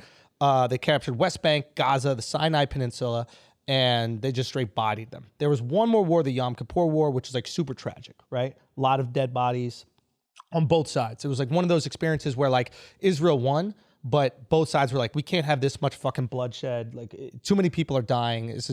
We gotta stop this. So there is another ceasefire, right? And as part of that agreement, there's a peace treaty with Egypt, and they gave Egypt back to Sinai. Okay. In 1980, Israeli Supreme Court annexes East Jerusalem, right? So it's fully Israel in their eyes. Now the UN law said it was null and void. But in the same way the UN law would say, hey, Russia, you can't take back Crimea, or Azerbaijan, you can't take these parts of Armenia, et cetera, right? But if you're a country and you got enough weapons, you can be like, yes, I can. I mean, that's what Russia did. Nobody's fucking talking about it, right? So 1988, Jordan and Egypt give up the West Bank and Gaza to Palestinian Authority. So they basically go, yo, we're not looking after this anymore. Palestinians, you look after it. In Israel's mind, they're like, well, we bodied that when y'all tried to invade us again and you lost. So you giving up some shit that we already took. You know what I'm saying? So it's like, who are you to give it up? Like last time you tried to run it back, you got your fanny rinsed, and now you talking about you giving some shit up that you don't even own no more. It's like, I took your chain, and now you saying that I could give it to somebody. It's like, the chain is taken. Yeah. You know? So Sheikh Jarrah is that section that's in East Jerusalem, and that's what happened right now. You probably heard it in the news, right? I'm probably mispronouncing it. Correct me if I'm wrong. Palestinians that were expelled because of, I didn't bring this up, but the Nakba. Can you explain that a little bit? Okay, that's fine. Basically, Palestinians that were expelled from areas of Jerusalem moved there when Israel first took that first half, right? They moved there, right? In East Jerusalem, Jordan ruled at the time. Jordan gave them land to build homes, and the UN gave them money to make the homes. So in 1967, the war happens. Israel takes over the region. They annex the region, right? And the families, I guess, weren't allowed to register their homes. In 1972, there's a court decision saying that this area actually belongs to Jews from back in the day in the 1800s. So now everybody's going, whose land is this really? Well, technically it was ours back in the 1800s, blah, blah, blah. A verdict came out in the court that was actually in favor of the Palestinians. And it was like, no, these are their homes. Then the Palestinians claimed that there was like a lawyer that wasn't that honest that registered the land for the Israeli settlements. So now you have this thing where it's like, yo, we had a decision that went our way, but then this lawyer is registering this land, not really for us, but for Israeli settlements. So what the fuck is going on, right? Isn't that easily reversible though? Like this, it's settled in court. It's done. Which court? Which court? Is it Israeli court? Is it the UN court? Like you're dealing with so many different things. Like if you don't believe that is, it's imagine this. It's like there's this land, right, that none of us have UN approval to own. Right. And we're both saying that our own courts are saying it's ours. Yeah. Well, it doesn't mean anything. Yeah. It's like an American court saying some law in some house in Mexico should actually be ours. And the Mexicans are like, no, it's your law means nothing over here. Yeah. Right? So that's how both of them are saying it. Ruled on it. It wouldn't Also, override both. because we don't give a shit about the UN. That's another thing. So they don't care about the UN, right? They've been biased enough towards Israel, even though ironically We'll get there. We'll get there. I'm just saying, from Israelis, Yes. they're not going to listen to any judgment that they make. So, listen, so there's a bunch of, this is disputed, but a lot of different, like in 1970, they said that Jews can reclaim lost land. There's Ottoman documents saying that Palestinians own that land. Those documents are rejected. Again, we're just going back and forth in like political or like legal jargon at this point, okay? Basic issue is Israel is giving citizens rights to reclaim land, but not giving Palestinians arguably the same rights to reclaim their land, right? So if it was their land before, why should they not have the right to reclaim it? And then they can both go back and forth hundreds and hundreds of years proving that they had some ancestors that were living there. And you know what? These people have all lived in the same fucking area for thousands of years. So you can just keep on going back and finding documents that somebody put a fucking tree stump down in one area and it was a Muslim guy. Okay, so it's us. We should have it. Or a Jewish dude down the block was like, okay, it was us. So I understand the difficulty. Okay. The one argument is obviously you lost the war, and what happens after you lose the war is you don't get any fucking rights to whatever it is. Yeah. Maybe that's against international law, but you know that is what it is. And like I said, there's other countries that are also doing this at the time, and nobody seems to have that big an issue over, right? So then you have now you can play into like leadership and like what are the motivations of these different places, right? Like right now, I think they've had 4 elections in Israel and can't form a coalition. So they have like a coalition government. They don't have like what we have where it's just you get a president. So they have like the leader of the coalition, I guess, is Netanyahu. And for everybody that thinks like that Israel just feels one way about Palestine and what's going on, and it seems like I'm capping for Israel here. I'm just trying to make sure everybody's on the same page. The reason why they haven't been able to form a coalition for the last 4 elections is because motherfuckers there disagree. There's a difference between the politics and the people of every country. I know everybody around the world hates American politicians. So do we. We don't want to be in fucking Afghanistan. We don't want to be in these senseless wars over and over and over again. We don't want to like disrupt and overthrow governments. The average person, us, we don't want to do that. Now, do we like the benefits of it? Fuck yeah. We like some cheap gas. You know what I mean? We like the fact that our money is backed by oil. We like all these things. But if you ask us on like a human level, if we want that, no. We're fortunate enough that all the shit that we fuck with around the world ain't next door. Yeah. But please believe if it was next door, we're going to hear about it. Yeah. Okay? But the people are different than the government. And I think a lot of times the tricky issue with Israel is that like, because it is a Jewish state, criticism of the government and their actions is viewed as anti-Semitic. Now, there are a lot of anti-Semites that criticize Israel because it is a safe way to be anti-Semitic.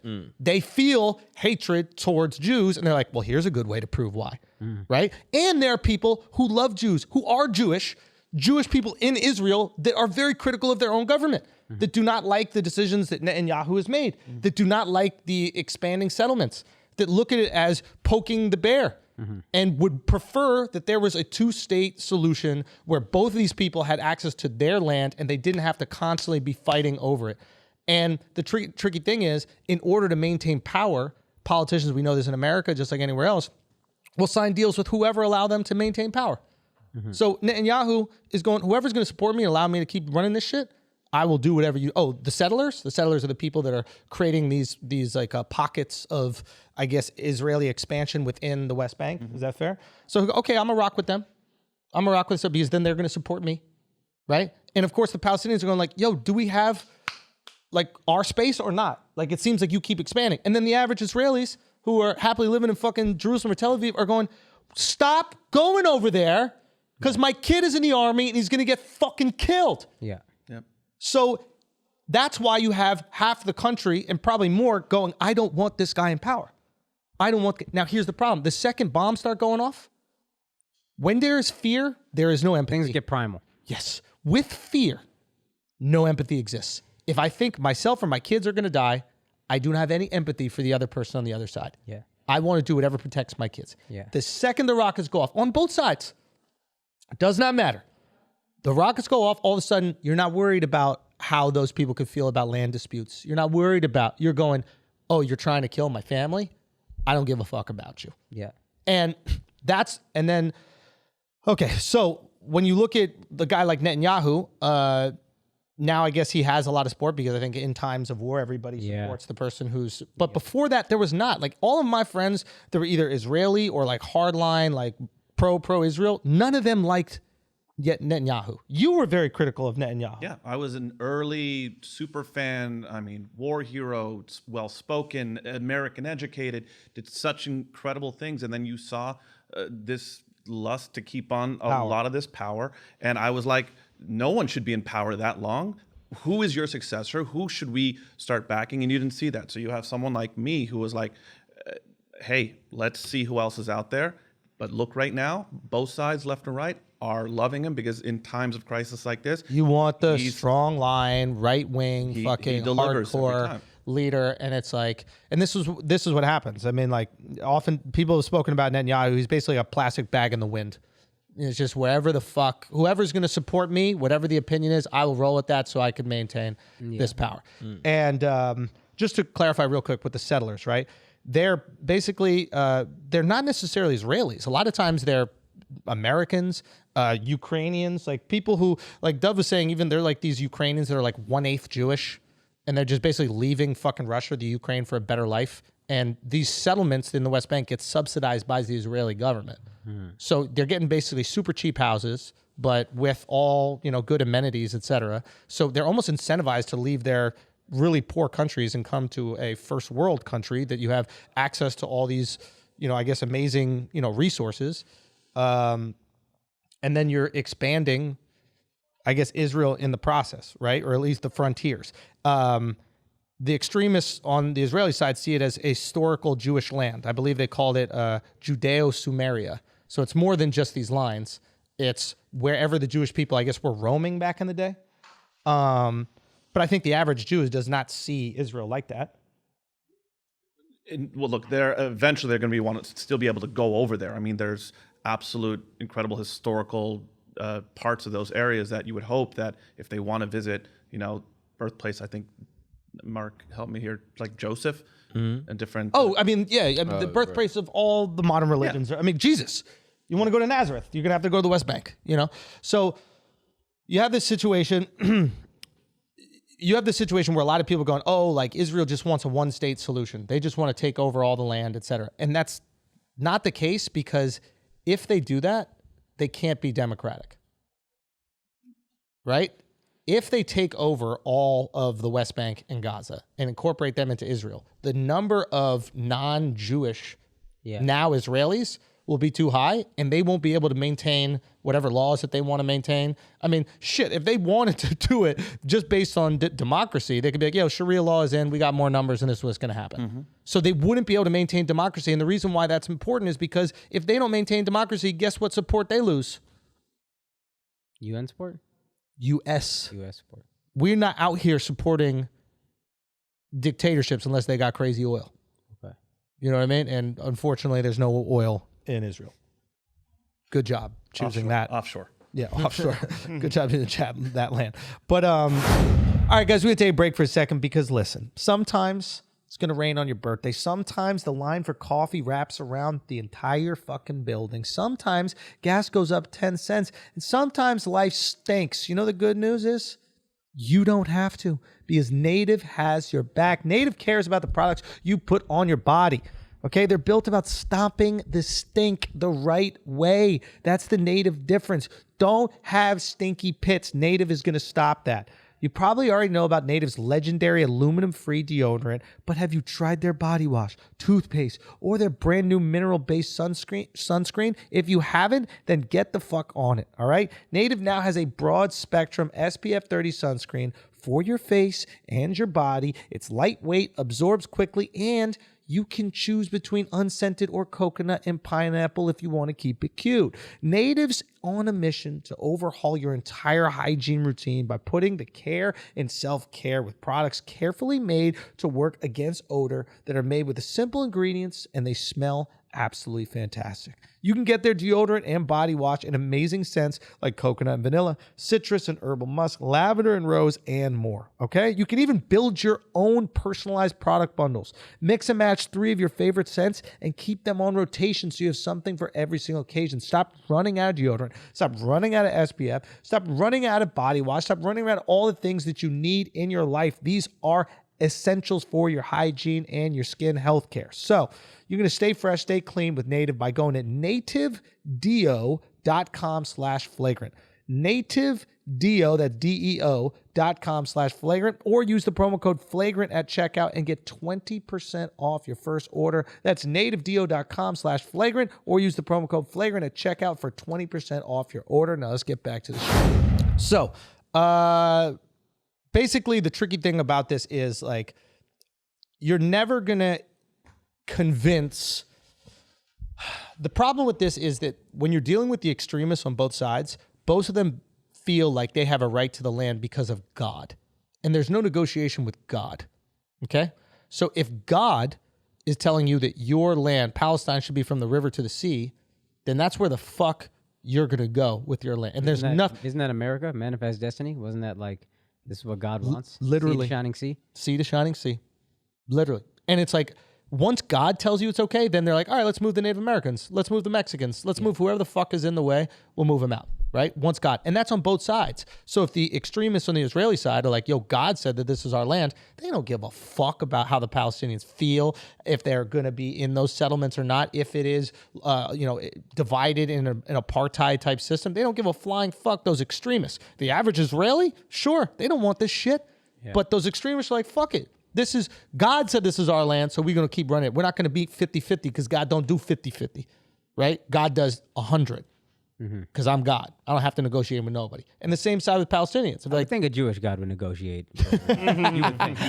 You would think. But yeah, and then I think on the Palestinian side, the same thing. Like the extremist organizations that are running and making the decisions there aren't going to go, yeah, let's just have an easy 2-state solution. Because that doesn't satisfy their thirst and that doesn't satisfy the people that are funding them, right? If you are running it based on the decisions of God, you're not going to go, well, God would be happy with 50-50. And passion gets votes, and it's hard to get votes if you're moderate and you're asking. Moderate people don't vote. They're not passionate enough. I would not be surprised if you asked and I've asked Palestinians and we have friends that are Palestinian, comics that are Palestinian. I would not be surprised if you spoke to them and you're like, yo, would you guys be cool with a 2-state solution? I bet you the majority of them, just like the majority of Jews, would be like, yes, we would fucking love that. We love our independence and our autonomy. But the people making the decisions at the highest level, they might not be okay with that. And they might know that their bread is buttered, not wanting that. So they'll do everything they possibly can to fight. And who knows? Maybe Israel wouldn't allow that. Maybe they wouldn't. Maybe they wouldn't. I know that there's tons of historical precedents for fear that given a two-state solution and given access to whatever resources that they would have, they would feel like, oh shit, we could be under attack potentially. Maybe Iran would, throw tons of money and throw tons of weaponry at the people that are running Gaza, the Hamas in Gaza, and maybe they would put us at an even more, for lack of a better word, like fearful state. And I guess Vulnerable, I see where Israel is coming from in the sense of like getting outvoted. Like the reason Pakistan formed is a lot of Muslims were like, look, if we are a part of India, we'll get outvoted on everything. Any like law, Muslim versus Hindu, we don't have the numbers. We need our own country. Yeah. Now they have their own country, and you would think that's not going to happen, but now India is very like pro-Hindu, and any pro-Hindu thing, we're just going to pass it because we got the numbers. Yeah. So I see where they're coming from. It does seem like though, fundamentally, aren't they they're trying to take back land that they said was theirs, but they haven't had. Like that's the issue, right? That's where the conflict starts, and then you guys felt it was escalated because rockets got fired toward you. So now you're like, we don't give a fuck anymore. But that's all we're trying to do is survive. And I can I just make my please, my statement is I think it's important. I mean, I sit off camera. A lot of folks have been messaging me on this on both sides. Yeah. This is where I stand. Just even going back historically, I am a Moroccan Jew. My parents were born in Morocco. Every one of my family members has left Morocco either for Israel, France, Canada, or US. My father still speaks fluent Arabic. He speaks Arabic to his brothers. We are in love with that culture. We love, my religious Jewish family revere the king of Morocco. That is the biggest proof, like that type of coexistence. This is what I grew up on. This is what I love. I'm also a absolute huge supporter of Israel. Two of my grandparents are buried in Israel. I'll never lose that love and support. So I will always give, we have that statement, we have a right to exist. That country exists. They will die for it. My family, I have family members serving in that army. At the same time, I believe, and I've always believed, that Palestinians deserve every single of the same exact type of equal rights in their own country. I've always been a believer of the two-state solution. That seems tougher and tougher as we go, so we can speak on this. The one thing I will say, though, in this current conflict that's been so tough for me, and you've seen it from everyone that's spoken up on it, I mean, I was worried about you guys speaking up on it because if you understand the group that we're in, I mean, it's the Jew, we have Muslims working with us, and the Indians and the Catholic. I mean, this is what I love. This is probably why I left Hollywood. Like, this is the realest thing I've ever been involved with. I've loved the Arab and Muslim fans that have like come up, and they're huge amounts. And I think that the answer to this is what you guys do all the time is bust each other's balls and everyone try to find common ground. And that's what I want to say I believe in. In this particular instance, it's gotten so bad from the last experience, the war in 2014, of at least there being some type of let's see both sides, to I can't believe that people won't do research or at least speak against the one thing that they should be speaking out against, which is very clear to me and a ton of my friends and family, of Hamas that is running Gaza, that is firing indiscriminately into Israel, is a terrorist organization. I separate them from Palestine, or Palestinians, but this is all we're seeing is that there's a justification for that, or people aren't speaking up on that. I mean, if you asked me a week ago, is what's happening in Sheikh Jarrah like terrible? And I'm like, yes, it's a political BS, and we are not our governments, and there's still so much shit to have to be resolved in that instance. But you lose the plot when you're talking about 3,000 rockets being fired from Gaza indiscriminately into Israel. With Sheikh Jarrah, there are people that were evicted from those homes that were on this, I guess, what people believe to be disputed territory, right? So the territory was eventually owned by, I believe, an Israeli NGO, but the people there are like, nah, Jordan gave us this land, and the UN gave us money to build the homes. Like, these are our homes, right? But then Israel's like, well, they were never registered with us when we annexed the land, and they were like, but y'all never let us fucking register the homes. So I believe that since the issue of settlements and Israeli expansion is so visceral and painful, and that wound is still open, seeing an example like this is just another example of that expansion. So, but there's a separate thing happening in Israel right now. There are actual, for the first time in Arab or co-Arab Christian towns, just real quick, of civil war, basically, but which hasn't been seen in Israel. But just real quick, just to clarify. So what Dove was saying is like, yeah, that's a fucked up political issue. We should protest that. Like have protests. Like let's talk about. Let's come out in the street. Like I know that recently in Scotland, it's pretty amazing that that there are these two I think immigrant families that were like collected by like the Scottish Immigration Services, and I don't know the whole story. I only saw it on Instagram. So if they end up fucking diddling kids or something like that, I'm sorry, I feel bad. But the community surrounded the fucking van that was taking them out of the community. Right. They just didn't let them take it, and the police just went, all right, fucking let them out. So the community just kind of like stepped up, and they're like, yo, these are people of the community. We fuck with them. You're not going to just remove them. Maybe we can have some sort of like court proceedings to make sure they were Indian, by the way. Court proceedings to like, find a legal route for citizenship, et cetera. Right? So the people came out, and they're like, this is wrong. And you would never see me maybe protest there's a version, that. We wouldn't have rallies in the streets with Israeli flags. Exactly. Maybe there's a version of that where it's like, instead of going to violence, people can come out and they can protest, and maybe they would argue that's what they were doing at the Temple Mount or Al-Aqsa. I think they were at Al-Aqsa, right? Mm-hmm. There's the Temple Mount, and then there's the Al-Aqsa is on the Temple Mount. They're next to each other, yeah, right? But it's the same area. So they would argue, hey, this is what we're doing. We're peacefully protesting, and then like Israeli police started ushering us out, or it's really fucked up. Point is that all like the wound is so fresh. It's always fresh. It's been fresh for fucking thousands of years, and any sort of aggravation on either side is looked at as, oh, it's go time. But that was Hamas trying to actually flex and have power. That's just clear to me. You can call it my bias. I wish there were other folks in the room on the other side to defend it. But what am I arguing here? There's terrorists firing at both Jews and Arabs, 3,000 rockets indiscriminately. If we didn't have that Iron Dome system that was also co-funded by the U.S., and we now saw Israeli buildings, hospitals, schools being blown up, not what Israel's doing back in Gaza. And you can, again, I'm going to get a million messages arguing that they're attacking civilians. They're using as much restraint as I think that they could without going into Gaza, which they don't want to do. And that's a fact as well. Yeah. Then you wouldn't see me arguing. You're talking about.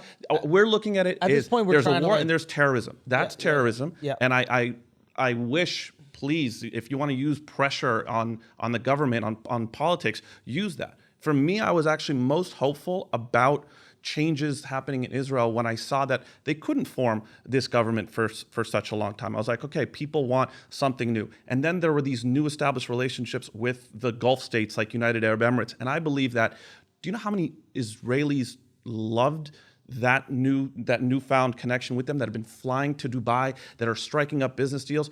I would hope that would be the best way for those Gulf states to now start taking care of Palestinians and giving them bigger opportunities now that they have so much leverage on Israel in terms of new business deals, and all the prosperity that can come from that would go down and also affect the Palestinians in a great way. Yep. To the point that they would slow down the settlement building, that they or find a way to finally speak on that. So if we can say who's right and wrong, but where do we go? Full takeaway here is, I think most people agree that the expansion of Israel with these settlements in the West Bank is a cause of problems and tension and seen as an aggressive act.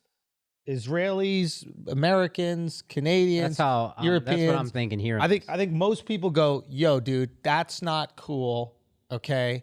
You have the power to do that, and these other people are powerless to stop you. I don't think that's the right thing. There's got to be a better solution to that. And I think also most people can go, you can't shoot rockets at fucking civilians. Yeah. It doesn't justify it. There's this like logical leap that I don't understand where like people go, when rockets fly up, and yes, they have an Iron Dome, but that doesn't mean it's okay. Right? But it's like when rockets fly, because they did land, a couple land, and there were 10% of them are landing. So talk about 10% of 3,000 plus rockets. Right. So it's like, so there's this weird justification where they're like, well, yeah, because you're evicting these people, that's why 30 rockets get sent. And it's like, or you're expanding your territory, or you're doing this. Yes, those things are wrong. I don't know if that justifies sending all the rockets. Now, two things can be wrong at the same time. And we all agree we need to find a solution to this, because the more that this happens, the more that we're going to see rockets. But we can't jump to rockets, you know? I think on a primal level, it feels a little bit, and it's ironic that so many like Hollywood types are saying that from California, because this is exactly what happened in California. But it seems like it's a little bit like bullying. Like you're just taking land from us. Yep. You're just we were here, and then you're just taking this from us. And so there is a certain like level of empathy there that when a response happens, it's like, all right, well, shit, you were getting bullied, so you had to respond how you respond. Right. But that doesn't necessarily mean you're allowed to fire 3,000 rockets. You know what I mean? The reaction is disproportionate, I think. And then expect something not to happen. But I think it's so viscerally emotional to see those videos, and like people are praying during Eid and they're getting forced out. You know what I mean? It's just like, well, fuck, man, whatever. Yo, these guys got to fight back. And I don't think the reaction is proportionate, but there's a visceral kind of like, hey, man, you got to fight back how you got to fight back. It's easier to relate to the underdog. Yeah, Oh, and so again, it's ironic. let's relate to the underdog of being Palestinians. I want everyone to understand, I don't care how much hate. Hamas is ISIS. Hamas is Hezbollah. It is a terrorist organization. That's it. If it happened to anyone else's country, they would say, nuke the place. And then we don't care about the collateral damage. Israel's doing their best to mitigate that. Yeah. But yes, civilians are dying, and I cry for every single lost life on both sides. This is terrible. I want this to end. Anyone that knows me knows I want this to end. But why don't we jump to the end? How does this end? Do you think Israel's going to wave the white flag and give this up? They will be there till the last dying man or woman. Yeah, so that's the thing about this that is so tragic, is the more you research this, and I hate to even say this, the less a solution looks like it's going to happen. Like the more I started looking into this and the more I started talking to people about this and reading about this, the more I was like, oh, we're not solving this in our fucking lifetime, bro. I mean, or the only way it does get solved is one or the other wins. But the fact that the idea of them just living together and both believing that God doesn't want that. You've spoken on this. It's a joke premise, but like there's some truth to it. The reason we don't have this kind of shit in America is because we killed the natives, mostly. The reason Australia doesn't have these issues is because mostly they killed the natives. Yeah. Historically, back in the day, you would just kill the natives. In a modern time where you don't do that, there's going to be a constant conflict. Yeah. And yeah, to your point, there might be a ceasefire, but I don't think the wound is going to get reopened over and over again. It's huge. I got lost in most of his explanation in terms of the history. I'm glad you gave it, but I was like, yo, a lot is happening. But the one thing I picked up on big picture was this shit, history just is going to repeat itself, it seems. Yeah. And fundamentally, it seems like if you can back off the expansion, then you'll back off the retaliation, which will back off your retaliation, which is going to be, y'all got the tech. I would love that. If you were going to say like what does a Palestinian country look like? And please, I'm absolutely not an expert here. I mean, because if you ask anyone on the hard right of Israel, it doesn't look like they want, it's Gaza only. That's what they believe that Palestine can declare, and that'll still be monitored for security reasons. I would say, give them the West Bank, give them Gaza. I do not ever believe that they would give up East Jerusalem at this point, but I hope that with peace, that there is continued monitoring by Jordan and other countries. And I wish but it is going to always stay the capital of Israel. Every country gets to declare their capital. That's just how it works. You could declare it. That'd be cool. I think the most unique and inspiring solution for Jerusalem specifically would just be like, this is God's city, bro. Nobody can have God's city.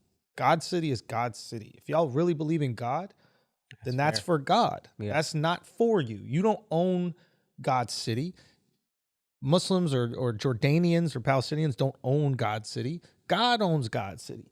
And maybe everybody could realize that their God, regardless of who it is, had played some part in that city and has sent prophets there. And maybe they could all check ego. I mean, this is never going to happen, of course not. But it would be really cool if there was this one center where everybody could go. It doesn't matter who the fuck you are. Also, it's going to be tricky because I think most religions, the three major religions, it's our God is the God. So. Yeah, but all of them have sent prophets there, right? It's like all of them have these like servants of God that have gone to Jerusalem. At least there's some debate whether Muhammad went there in a dream or he actually went there. But like they've played a part in the history of the religion, and I don't know. That'd be cool if it was, Look, if it was looked at as That'd be shared. beautiful. I want it. Unrealistic, Look, yeah. I want it to be the shared city. Anyone that knows, I mean, when Andrew and I went to Israel together, it's like to amazing, get to the dude. Western Wall. You Jerusalem pull up a to the bit. old city. You go through a place called the Jaffa Gate, where you're walking through the Arab quarter. To the right, you turn right if you want to go and see the Church of the Holy Sepulchre, which is where Jesus came down from the cross, was interned, and was put on the anointing stone. You continue walking down the same path, this same narrow little path, and you reach the most important part in Judaism, the bottom of the Temple Mount, the Western Wall, where then you could see the Dome of the Rock and Al-Aqsa on top in the Temple Mount. You do this all within a 5-minute walk down this corridor, and it's the most beautiful thing in the world. So I always believe in that. But now And we're the talking Temple again, Mount. we're talking governments, and we're talking about whose city it is. So in terms of whose city it is, I'm like, believe me, I believe in the spirit that it is everyone's city and it's God's city. Of where it is in terms of like borders, Israel will never give up. They will die. They will die at everyone's floor to keep that city. There's an old Jon Stewart joke from, I saw a clip of it. It was like the fucking 80s when he did stand up, where he talked about, like, he said something about how it's all so close together. Jesus, Muhammad, and Abraham or Moses or whatever all went to the same high school. Like it's just like it's that close it's together. It's beautiful. I mean, that's what I want to see. I mean, but a lot of these arguments are like, we're still going back in history. Like Andrew went through all of this, and I'm just like, yeah, I heard this all before. Like, where are we? History. How do we get to it? And I truly believe that there was going to be progress when we talked about, these new relations and more prosperity and the hope that, maybe after a global pandemic, I think things will come together. But no, I don't know. I'm curious to hear what you guys have to say. Any thoughts?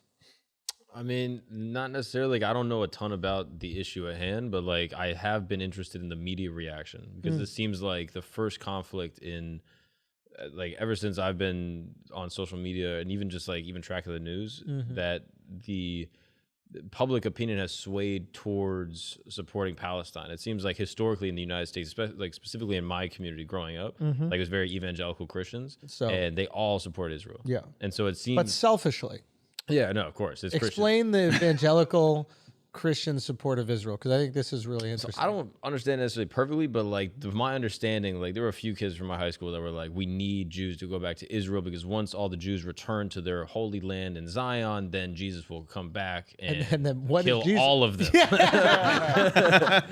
we got to centralize them in one place so we can just drop a whole net and capture them. It's so the funny plan. because like evangelical Christians are so supportive of the Jews being in the homeland, right? And Jews are like, well, yeah, that's awesome. We want support for us being in the homeland. But they don't go any further as to why they're supportive. Like, if Jews just ask one more question, like, yo, why are you riding for us so far? You'll find out. Go eat the cheese off the mousetrap. Exactly. It's great cheese. Not to compare them to rats, okay? I didn't mean to actually compare them. I'm just saying as a metaphor, okay? Go eat the cheese. How Go eat hilarious the is cheese. that? Yeah.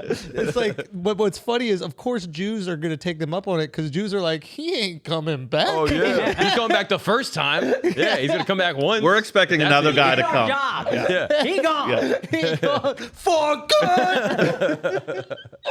But it's just so funny how all this works out. Okay, Yeah, so so keep that was like my perspective growing up. It's like I knew all these like evangelical Christian pro Zion people. yes. And for the first time seeing like the modern, Explain Zionism real quick. It's a term everybody hears, but maybe some people don't know what it is. I should not be the person to explain. Zionism is just the idea that there is a Jewish homeland, and you support that idea of the Jewish homeland. You believe that the Jewish homeland is what? Zion? Mount Zion? Is that it? Or am I saying a Bob Marley song? Well, Yeah, I've Mount always wondered Zion that is also. I always Because I hear it in black so many culture. songs and shit like that. It basically just means, like, if you're a Zionist, you believe that Israel should exist. And the Zionist movement was built around this idea that the Jewish people should have a homeland, a place for them.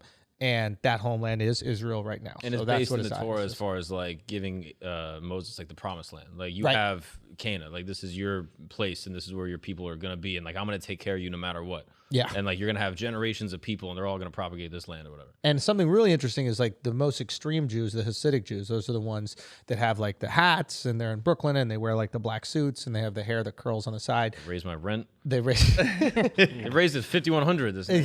I had to cancel my lease. You're not the only person that raised the rent on, apparently. That's why we're in this situation in the first place. Free Mark. Hashtag free me.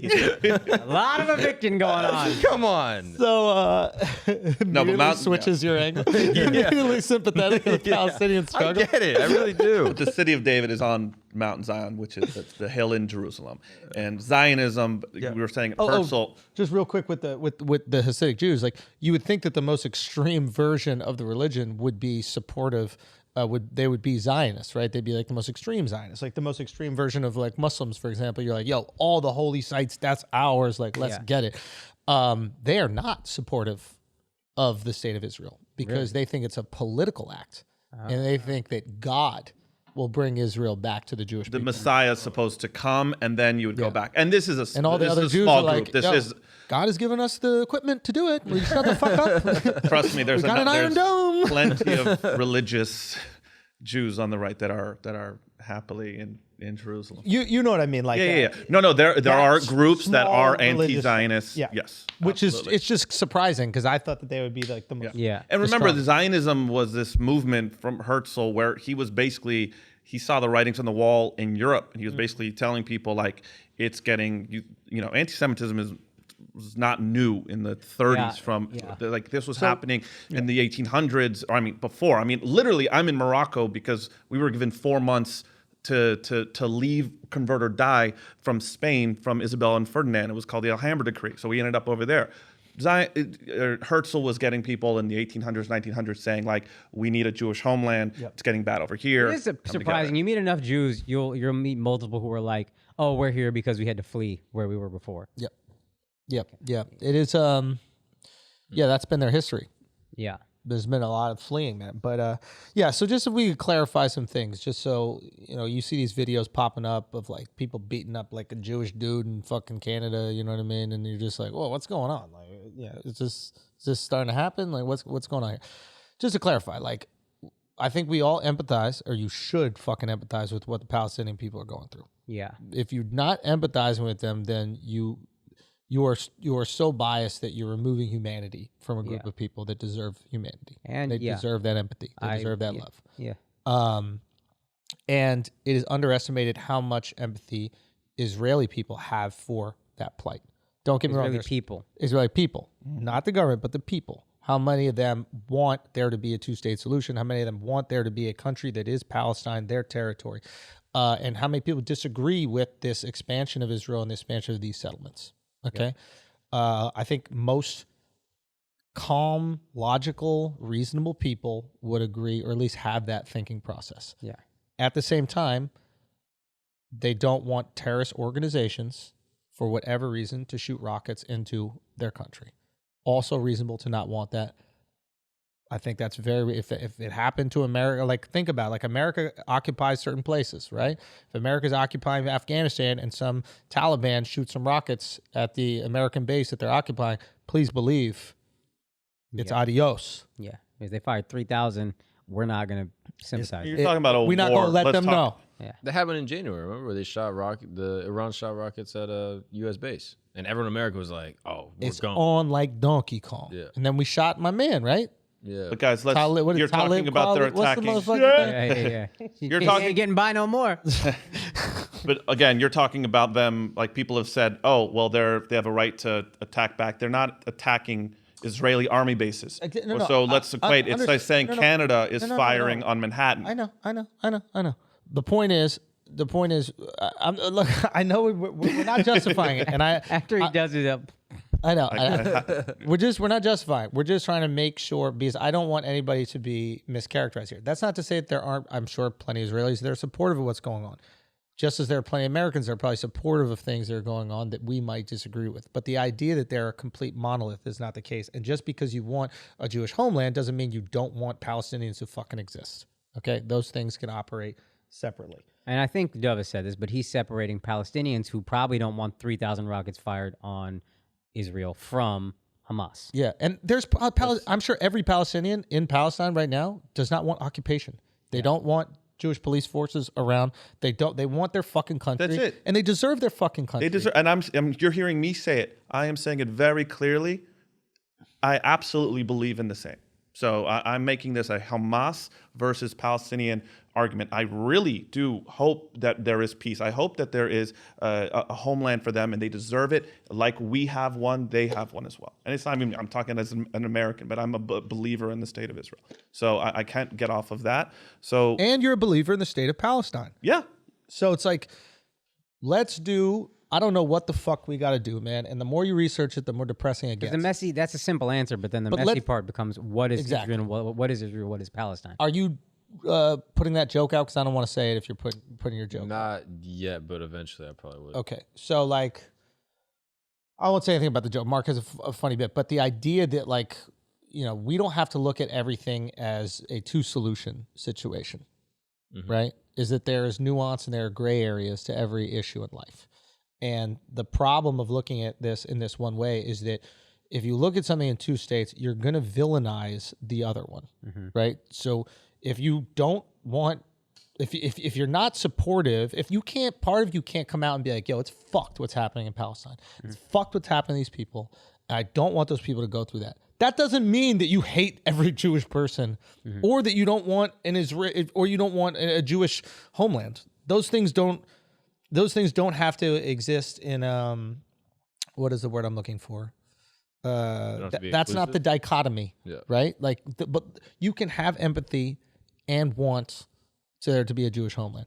You can have a place in your heart for a Palestinian homeland and a Jewish homeland, and you can want this to be solved, obviously, in another way besides having war. But you can also call out the atrocities on both sides. You can call out a fucking terrorist organization, but you can also call out the expansion of Israel.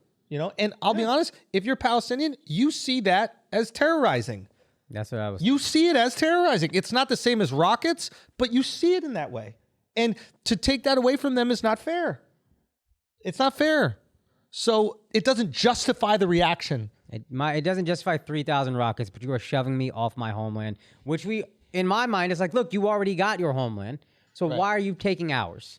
Now, that does not make the reaction okay of 3,000 rockets in any way. I don't think But I can empathize with that feeling of, yo, what you have a homeland. Now this is my homeland. Now you're taking it from me. And I don't think that there can be a solution I don't think there can be a solution if Hamas exists. And I don't think there can be a solution if expansion exists. Yeah, I can agree with both of those. I think you have to get rid of Hamas and you have to get rid of their influence. They cannot be the people that are running shit in Gaza, because there's no hope if they are. Because we know they have one solution. Matter of fact, there's nobody that wants war more than Hamas, because that's how they recruit. And if shit is peaceful between Israel and if shit is peaceful in Gaza, guess who can't get any new members? Yeah. Hamas. They want the embargoes. To your point about that, I empathize with Israeli people once rockets get fired at them, being like, yo, do what the fuck you got to do. I'm under attack. Handle it, Israel. I can identify with those Palestinians getting shoved out their homeland, feeling like they're under attack, and be like, yo, Hamas, do what you got to do. Because we're not prepared to fight this, but y'all got shit, so go. I can see both sides. I can see. Yeah, I can see them definitely turning a blind eye. Yeah, or that even. Like, I can empathize with that primal feeling of, yo, I'm under attack. What the fuck is going on? I don't have a home and getting kicked out. Like, I could die. That can't even celebrate Eid. Yo, Hamas, I don't know what's gonna happen. I can use some help. This is what y'all do? All right, that's what y'all do. Yeah. So it's just fucking. It just sucks, man. Do you think the media response has been sort of impacted by the Black Lives Matter protests throughout the summer, or like in the way that there's been sort of like a social activism uptick? This happened when I was in college. I noticed the shift when I was in college. I'd never experienced it before. Like you said before, there was just unilateral support of Israel. Yes. Right? And in college, I started to meet some people that were way more supportive of like the Palestinian plight. Did you notice this in college at all? And that's where it has been really the most active for since we were in college, but in student We went to college governments of together. universities across the country. Everybody just Dove and I. That's how we know each other. Went to college together. That's so like so yeah. So we What are you started. talking? We met at that pro-Israel rally back in. It's okay. Yeah. But no, a friend of ours, like he was very sympathetic, and I never understood it because the way that it was kind of like positioned to me, it was like We were programmed to think.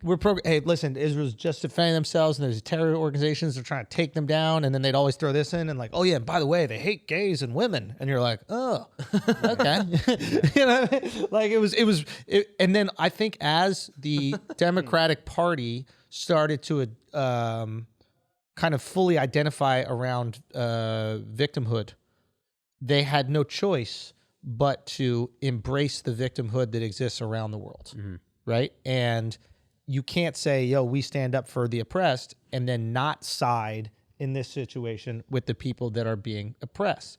So by drawing that fucking line in the sand, they all of a sudden stopped supporting Israel, which was shocking because when I was younger, Jews were Democrats without a doubt. It wasn't even a question. Yeah. Like always voted Democrat.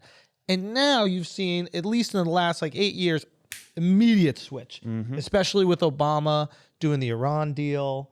I think that was a lot. I think that was the last straw for a lot of Jews. Abstaining on a UN vote in terms of what was that UN vote that he of just basically saying that Treat people with human rights, or to treat people with human rights vote. Like, but that was UN vote. But you know what I'm saying. So it's just like, yeah, we've noticed that shift, and it's really I interesting. remember 2012, I think, at the Democratic National Convention, they did a vote of like, they're just going through the motions of like, we're all, one of the votes was something like, we stand with Israel over Palestine or something like that. Yeah. And I heard a bunch of boos, and I was like, What? Yeah. at the DNC? Yeah. Really?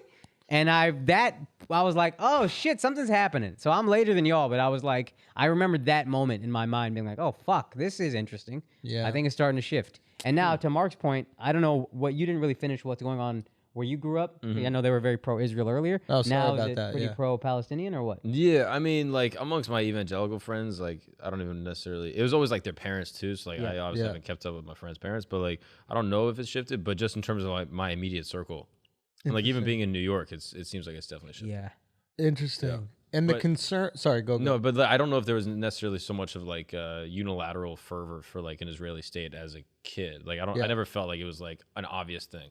I just recognized within my sub community it was that way, but I knew a lot of other people that it wasn't. It just almost felt binary, and I knew nothing, and I still don't really have much of a passion for geopolitical anything. Yeah. But it just felt kind of binary. Israel is the guys that were on their team, and Palestine were not. That's just what it felt like with the U.S. Like, that's it. Yeah, it's just tricky and like concerning because when you have a religion that is also a country, it's hard to divide that identity. Yeah. You know? Especially now, anti-Semitism. Care what anyone says. So much of this anti-Israel hate. You hate the Jews. I just say Right? it. So it's just like you just go, you just jump. No, I to it. make a distinction. I don't have as much Yeah, a Akash problem. So many has a people spectrum. don't. Akash has a spectrum. Okay, it's Palestine, And then Jews, cousins. Israel, You guys all look like cousins. and then cousins. Yeah. So like, it's tricky, man. It is very tricky. I think that the Asians are going to stop getting hated on pretty soon, and that hate is going to be funneled I did somewhere have that else. thought. I was like, I Yeah. wonder if this just shifts from anti-Asian to anti-Semitism. Yeah, maybe. It just. But what's Yeah. also weird is that it doesn't feel like they believe that there is they've taken away the Jewish right to Israel. I mean, or not the Jewish right, the right for Israel as a country. That they're like, no, now it's back to all or nothing versus like we want a country too. It's Well- like, no.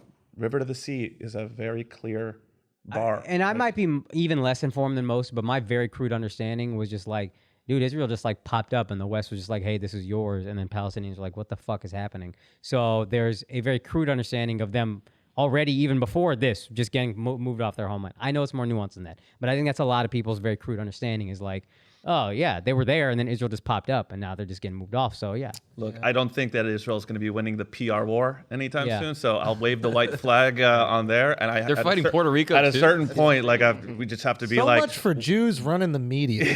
Step it up, Jews. Like, where the fuck have they been? They've been sleeping, huh? now on this one, Bodied, bro. we're getting bodied on this, but the resolve. I mean, this is the most unified I've seen Israel in many times, and Jews just around that were like, wait, what? I'm seeing Nazi flags mixed in to all this. It's getting so bad, dude. Yeah. The media thing that I did think was interesting is that you can't find on What? any main. Wait, what? he said Nazi flags mixed in. Oh, yeah, that shit will pop up for sure. They always do that. But like, there's on media headlines, like for all like the major publications, it's always Israel-Hamas conflict. And I do think it's interesting, and I didn't realize because Palestine is not recognized as a state amongst like all the media outlets that they can't say Israel versus Palestine.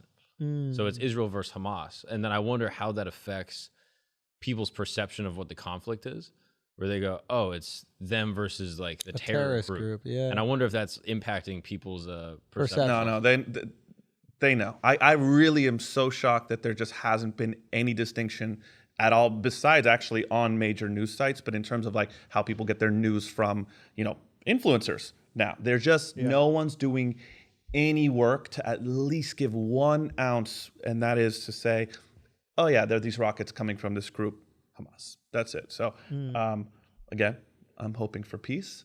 Yeah. I love everyone. I love my Jews. I love my Arabs. I love What if Efe. You're a fucking star. we just relocate Israel to a better place? Then everybody wins. Bro, they were going to put it in fucking Rwanda or Uganda or some shit. Give us somewhere in the Caribbean. I think I could convince some people. There's a book someone wrote about they put Israel in Alaska. Like some guy just wrote a book. Like what would have happened historically that was different? They just put Like a fantasy book? Like yeah, it's a fantasy. someone's fantasy? Yeah.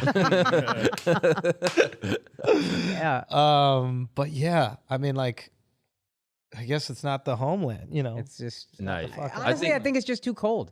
Give him They'd figure it out. bro. Aventura. You guys got it, bro. That's you. We got you. I mean, they did kind of. Yeah, now make it official. Yeah. You know what I mean? Put Just them in make it a Brooklyn. thing. Just give them all of Brooklyn. They get the whole thing.